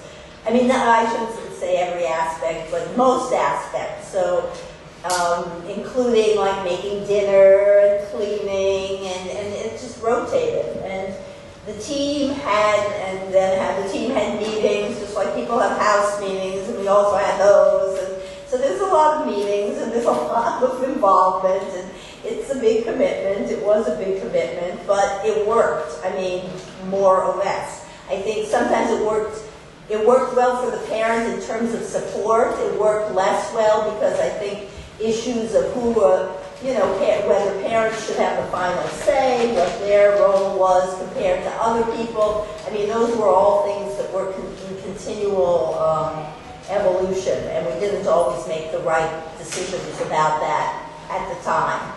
Looking back on it, we can see it.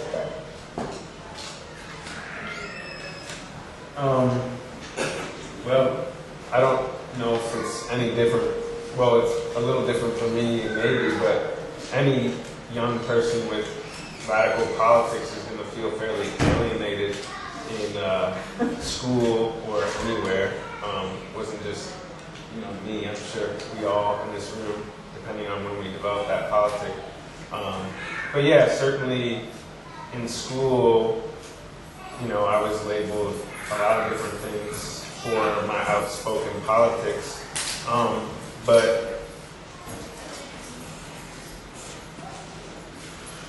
yeah, I found certainly found a certain level of unity with other young people who had family in prison, and to a certain extent, certainly growing up in San Francisco, it's going to be different than in other places where there aren't as many young people who are politically conscious. So, at least for that, there was a certain level of other individuals who had similar politics. I don't know. I'm going to push myself on that. I wanted to ask you, Tony, my son's father is in prison and he's 8. And I just kind of wanted to ask you how old you were when your father went to prison and how that impacted you socially, or didn't you kind of just touched on it now, but just how, what sort of conversations you had with your family or your community around how to address that, if any, and Sure. I was 9 to 13. I guess, going to school, like in San Francisco, where a lot of my peers were going through similar or more extreme situations in their family, I would argue much more extreme than myself, given that I had such a large community of parents. I didn't necessarily feel like, like my situation was all that bad. Not that it wasn't bad, but shit gets a lot worse, and I kind of kept that in perspective. I'm not just trying to say like your father's in prison, certainly it is. It's difficult, but I guess for me it wasn't as difficult because there was that community. But I don't know, I know that my parents and the community as a whole put me in schools where they could trust the teachers to understand my situation. And so I believe, like the majority of my teachers up to, pretty much through high school knew or found out that my father was incarcerated, although he was only in a halfway house in high school. But either way, I don't think, because, growing up in an urban area where that's just commonplace at this point, the prison system is like completely embedded in all aspects of the lifestyle. So it wasn't like, if anything, it just helped me relate more to black and brown youth that I grew up with, who were probably inside themselves, in and out. The only thing I'll add is just that in terms of the schools, we tried to look for places that were the more progressive places, but then also we tried to educate the teachers. I mean, you know, it was something we talked about and brought to their attention, and kind of also brought it in a way that we expected that they were going to be supportive. And, you know, fortunately, in most cases, they were. Tova Klein is a mother and a grandmother and founded the Detroit Workers' World Party. Is a leader in the BAM Committee in the 1960s and current labor organizer and and does work with anti-police brutality.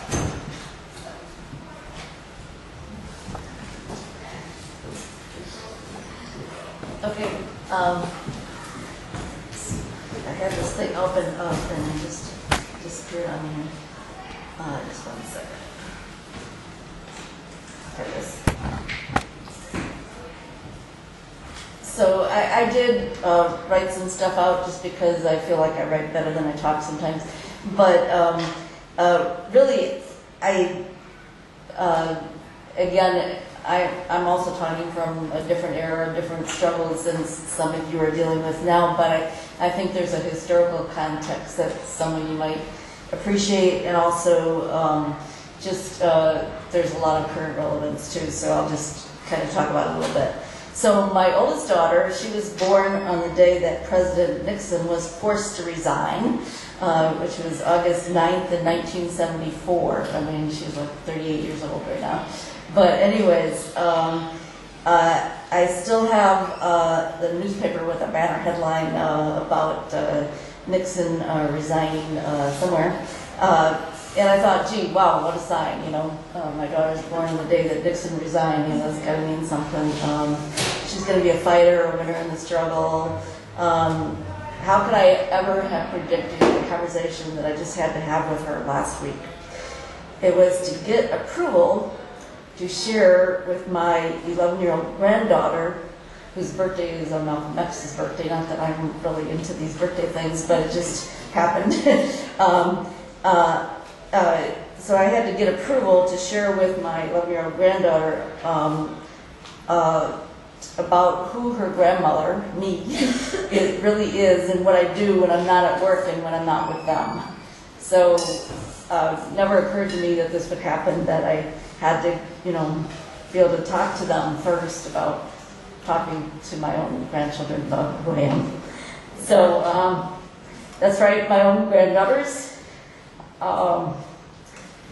The other one is 9, have no idea that their granny, as they call me, is a communist revolutionary who helped shut down the Port of Oakland on 3 different occasions. They don't know that the first demonstration I ever went on was the March on the Pentagon in 1967 against the war in Vietnam.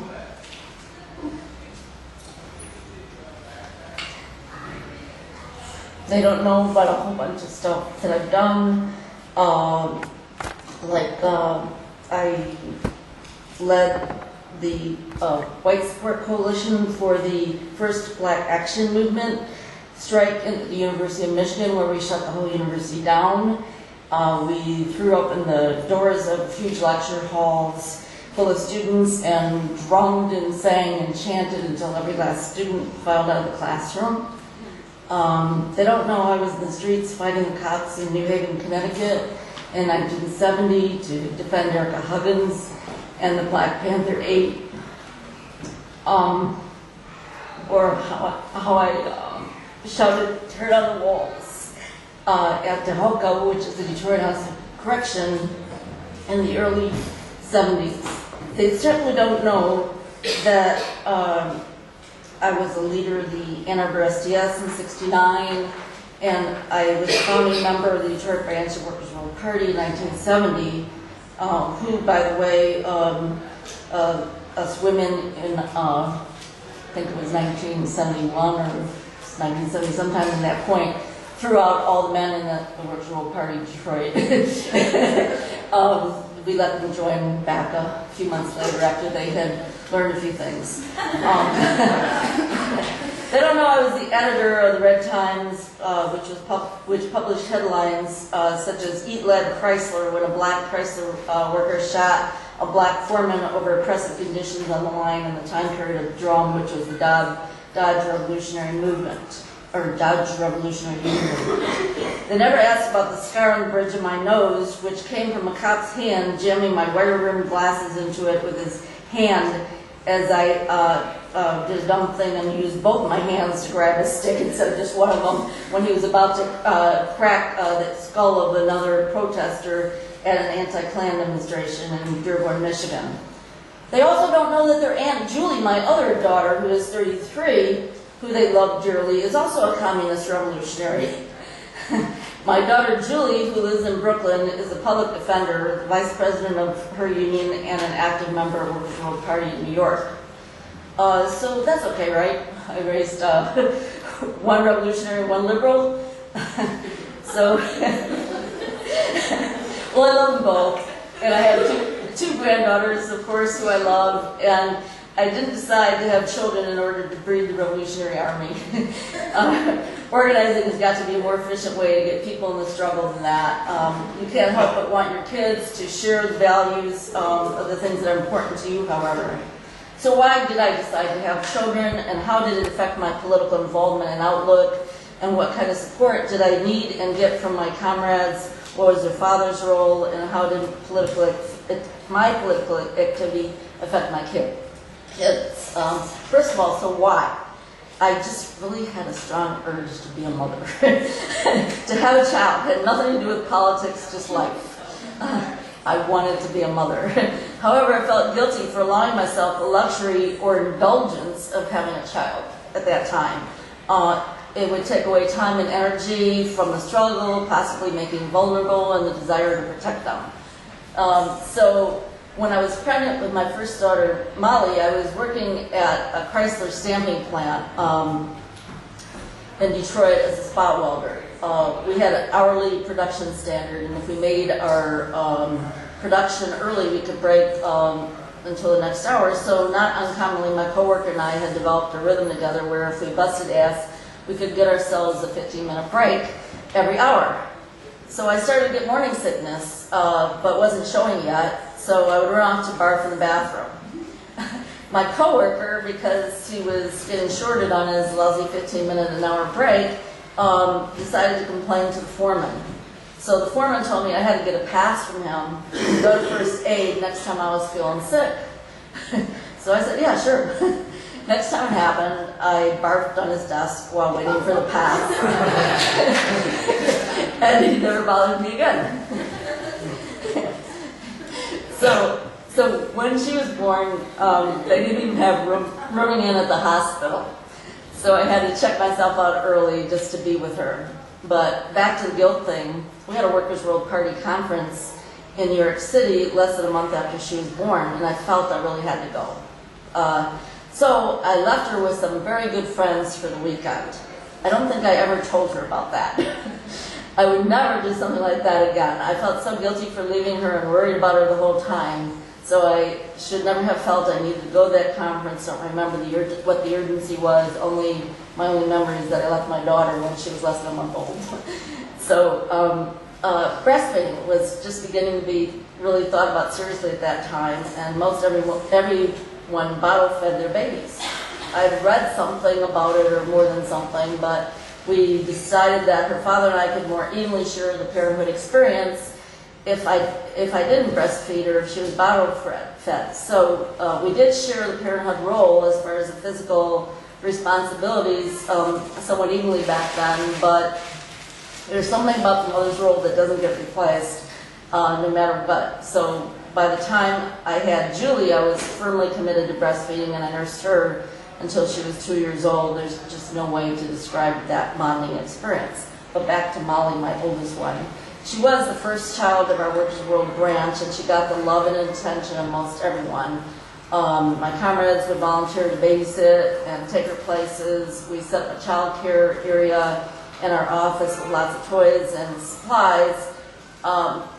We had someone responsible for childcare at all of our meetings, which were weekly, and advertised that on our meeting announcements. The male comrades participated fully in the child care responsibilities at the meetings, not collectively all the time or anything like that, but just at the meetings. I would take Molly and later Julie to a lot of demonstrations, and they generally liked to participate and chat with us, but as they got older, it became harder to drag them to meetings. They became reluctant to come, so we had to work out other arrangements at times. So one of us would sometimes stay home with them until they became old enough to stay home by themselves. When I was pregnant with Julie, the EEOC, the Equal Employment Opportunity Commission, had just made a ruling on treating pregnancy the same as any other disability in the workplace. Up until that time, companies could force a woman off the job if she was unable to do her regular job because she was pregnant without paying her disability and without a guarantee that she would get the same job back when she was able to return to work. In union shops, like where I was at a UAW organized Chrysler plant, women only got 6 weeks pay for the recovery after birth, but no pay for any time off before the pregnancy. It was essentially treated as a voluntary leave. Well, when I got far enough along with my pregnancy and couldn't bend over the stock bins to pick up the stock at the bottom of the bins, they tried to make me go home without pay for the rest of my pregnancy. Chrysler had a practice of allowing workers with other temporary disabilities to work light duty, like pushing brooms or other light jobs. And I had known about the recent EEOC decision or ruling, but my male union reps didn't know about it and weren't interested in finding out about it either.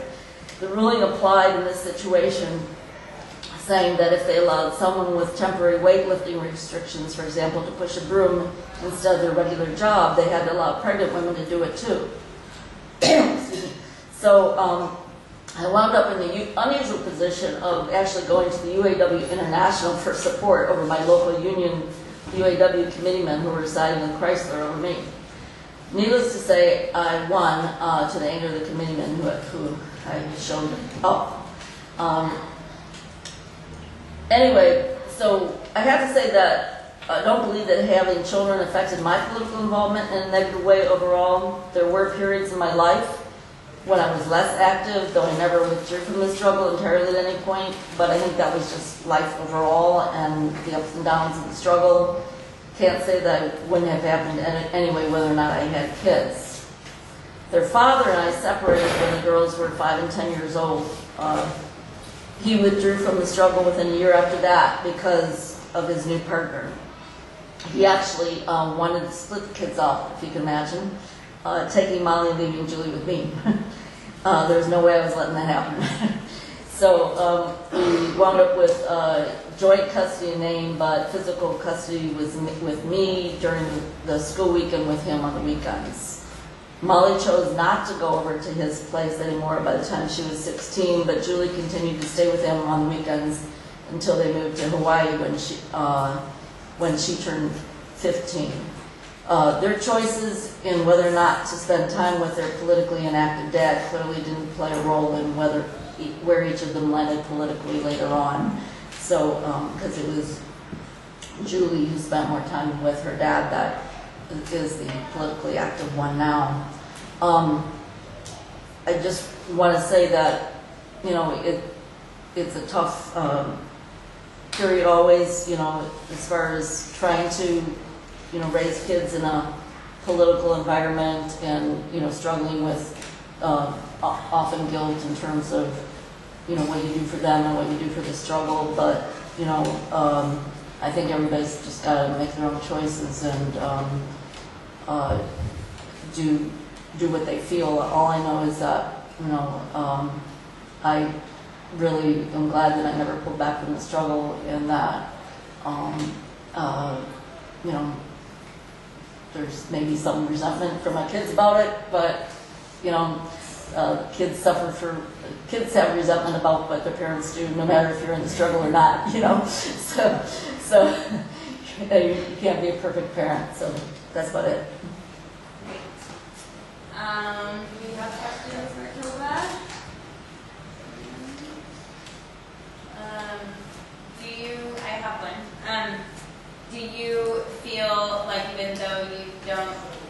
share politics with your oldest daughter? That, like, did you see signs of that, I guess, early on? And do you, aside from that, have a good relationship, or is it just around politics that you, I mean, I guess that's, so yeah, okay. Sure. You know, it was really probably not till she got older, like middle college years, or she wanted to go to medical school, that, you know, it was clear that she was going in a more liberal and less radical direction. You know, they did face a lot of different pressures. I mean, growing up in the public school environment and whatever, you know, that they had to deal with, and everybody deals with it in their own way. And she's very family focused right now, you know, and that's her thing, is family. You know, it's a difficult relationship when I can't go over there and share, you know, what I've been through during the week and what's going on in the struggle and whatever, and, you know, I have to stay kind of closed mouth when I go over there, and, you know, so it makes it tough. But you know, I see my grandkids every couple weeks. I moved out here from Detroit because I didn't want to be a long distance grandma. So, you know, because I spent most of my life in Detroit. So that's one of the main reasons I moved out here. But, you know, it'll work out.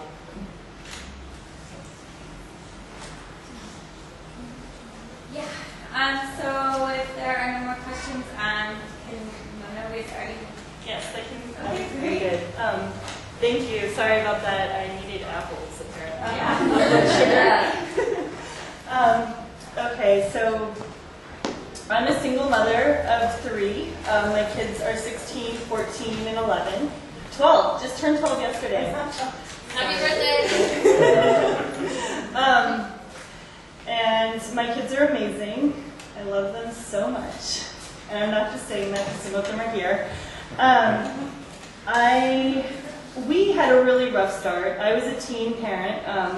I came back to my family's home pregnant, and I had been away for almost a year. I'd come back and forth, but the longest stint without talking to my family at all, I think, was about 6 months.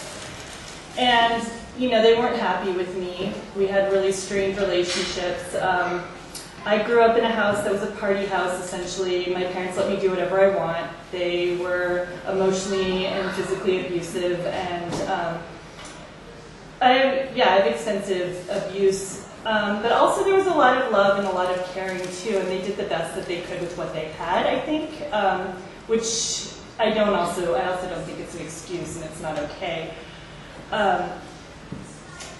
So I did that. I had a hard time trying to navigate having a relationship with my family and their involvement, which I needed because I needed support, but not wanting to raise my kids the same way I was raised. And I've always been very analytical and was able to see the things that were not okay and use those to change my parenting model and parent differently.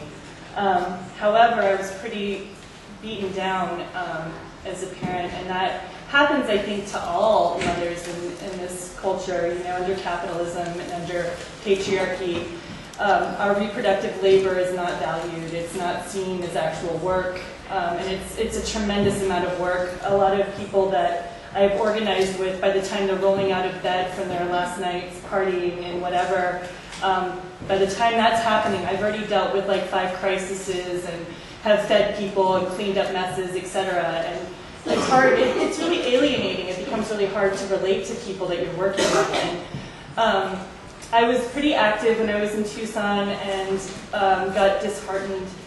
I was treated really horrifically, actually, as a parent. I didn't have a lot of support. I had maybe 2 people that would support me and advocate for me as a parent, but there was no childcare.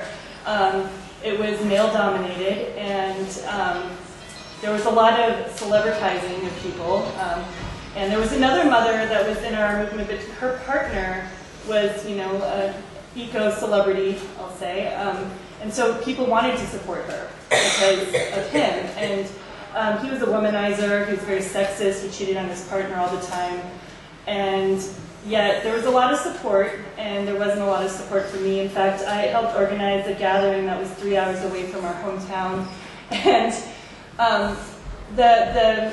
one of the more important, quote-unquote, men in our group had taken on a lot of work and responsibility, and part of what he offered to do was to drive me and my kids to this mountainous region that was 3 hours away from home. And there was a lot of Freddies where we were, a lot of cops, a lot of heavy police presence, and we were trying to pack up and leave. And he decided that it wasn't necessary to give me and my 3 children a ride home, and my children were really young at the time. And that he was just going to leave us there because he didn't want to take 2 trips with all the stuff, and that I'd find another ride. And I had people from Texas and from California stay with me for 3 hours while I waited for somebody to come and pick us up. And this was never an issue in the group that I was organizing with. Like, nobody thought that this guy should be called out for this. Nobody advocated or stuck up for me. So that was a huge wake-up call for me. There's a few other things. I'm not going to give you my whole laundry list of unfortunate events that really, embittered me, but there was a lot. And so I gave up activism entirely. I didn't give up my politics. I love theory. Theory is really interesting to me. But raising 3 kids on my own is a full-time job that is not appreciated, it's not supported, and it's been really challenging. I love my kids, they're amazing people, they're really strong, and I do know their opinions, by and large, about my choices in politics, and we have really interesting, insightful debates about it. They don't agree with a lot of the things that I believe in, and that's okay, because they're their own people, and that's really important to me, that I let them be who they are and have their own minds. But I also lay down the law with them, actually, because to me, but I explain it to them, because it's like we live in this system, and this system will destroy them if they're not educated to what that is. And as some of the work that Diana does that I really admire is like supporting women that are incarcerated for taking care of themselves and trying to get out of bad situations. And I relate to that because the father of my children was very abusive to me and stalked me, and I had to go into hiding to get away from him, and that was really challenging, and really, really challenging. And I could see myself being in the position of these women, and I'm glad that I'm not. I'm really fortunate. So we've had a lot of struggle. I'm glad to live here. I took my kids out of school, and we were homeless for 6 months to move here. I don't homeschool them. I tried that. It didn't work out very well. I haven't had the kind of support I needed, and then they ultimately chose to be in school. Now I have a lot more support. I have people that are there in time of crisis for me. I have people that will step up if anything happens to me legally. I got really excited about Occupy and started getting back involved in activism for a moment. And then after almost getting arrested with my eldest daughter and getting covered in pepper spray, and my son asking me not to anymore, I decided to take a step back for a while. And I'm still running into the same problems. It's the same stuff that I've heard in this room a lot already today. I guess the way I would describe it is a celebrity contest, an ego contest. I see a lot of people that are in these scenes not because they care about what they're fighting for necessarily, and I can't necessarily speak for what people really care about, right? I don't know that, but to me, it seems like people are really interested in getting laid and getting wasted and having a lot of fun, and these same people I've heard put pressure on me to do this with my kids, do that with my kids. A lot of advice, unsolicited advice from people that aren't parents, and if I could say anything about that, my main thing that would be is just shut up, please. If you don't have kids, you might think you would do a great job, but you actually don't know how hard it is. It's the hardest job. It is so challenging day in, day out. You don't get to rest. You don't get to turn it off the way you do activism. You're actually there on the front lines every single day, every single night, crisis comes up, you have to deal with it. And you know, I mean, I came from an abuse history, and I don't want to pass it down to my kids. And certainly in some ways I have, and I'm in therapy constantly, and I am a big advocate for therapy or any kind of mental health support, and I don't like the mental health system at all. I think it's really screwed up. I hate the pharmaceutical companies. I also don't see a big push to make things better in that area, and I think there's a great need. And I think that another thing that there's a great need for, especially people that are wanting to tell parents how to parent, is maybe a need to actually come and see what parents' lives are about, and not just like that, you know, once a month or here and there, or I had a conversation with that mom and it seems kind of cool, but actually like come and see what it's actually like, and ask questions and learn about it, and get to know the kids, but not like in this weird, like, you know, like trying to tell the kids how they should live their lives. I've had people offer to my kids that they should homeschool, which I think is great, except for that I don't have the support. And I've had people offer that to my kids, but then not really understand that that's actually a commitment, where you have to actually do the work.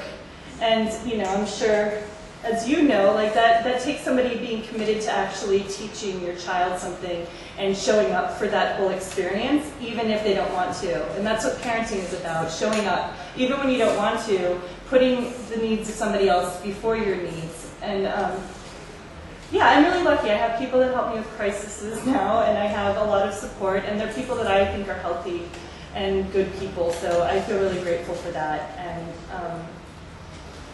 another thing, really quick, if you do have parents in your groups and you're organizing with them, I would encourage you to ask them if they would want your support in time of crisis and what that would look like, rather than waiting for the crisis to happen and then being really reactionary. Because that can cause a lot of problems, and it can really take agency away from the parent. And that's really dangerous. That can be really dangerous for the kids, and it can be really traumatizing for the kids. So it's good to have plans and to think about those things, and like to also form relationships with the kids. I'm really grateful to my adult advocates who love my kids and are like really involved in their lives and really know them.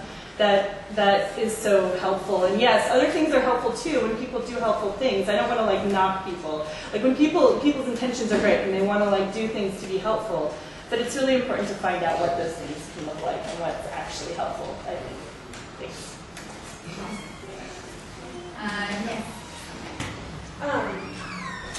I'm really interested, I feel like there's a lot of silence around parents with mental health problems, mental health issues, and I'm wondering, I guess if you have any resources. I know you said like having communities, or having community around you that is there before a crisis happens, but I mean, aside from just building communities, I feel like that's something I'm really trying to do, but are there any other resources locally or like elsewhere that we could model here that can support parents who may experience mental health crises? Because like you said, like the needs of your children are there and they don't go away, and like if you're having a push-crying stress meltdown and like you have to take care of somebody else, like you can't even take care of yourself, how do you do that? Right? Yeah, I mean that's like a really big problem. And you know, I don't personally have a perfect answer for that, or a really good answer for that. I mean, I'm fortunate enough at this moment to have people that I feel safe calling and asking for help. And I don't always get the help that I need. And my kids and I have gone through a lot of hard things together. I feel like there's two parts to your question.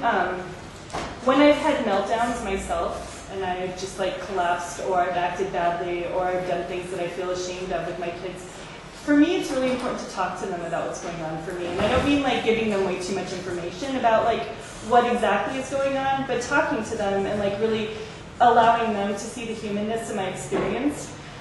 Because I mean, you know, one of the things that I heard said too is talking to kids, like, you know, they're obviously, I think it was you, like, the not dumbing a situation and like really talking to kids and trusting them to understand the information you give them. And you know, looking for people that are able to hold space, because I think that that's a big challenge. A lot of people can't emotionally handle holding space, I've noticed. and don't want to talk about these really, really hard issues. It's like one thing to watch a documentary about it happening over there, but to talk about it in our own lives and like is a different situation altogether, and people don't really know how to take care of each other. I'm really excited about Bread and Roses, and I know that they're doing a lot of work to try to, and I actually haven't been able to go to that because I'm too busy being a mom, but yeah, I think just setting up here, like, I don't know if that answers your question. Yeah.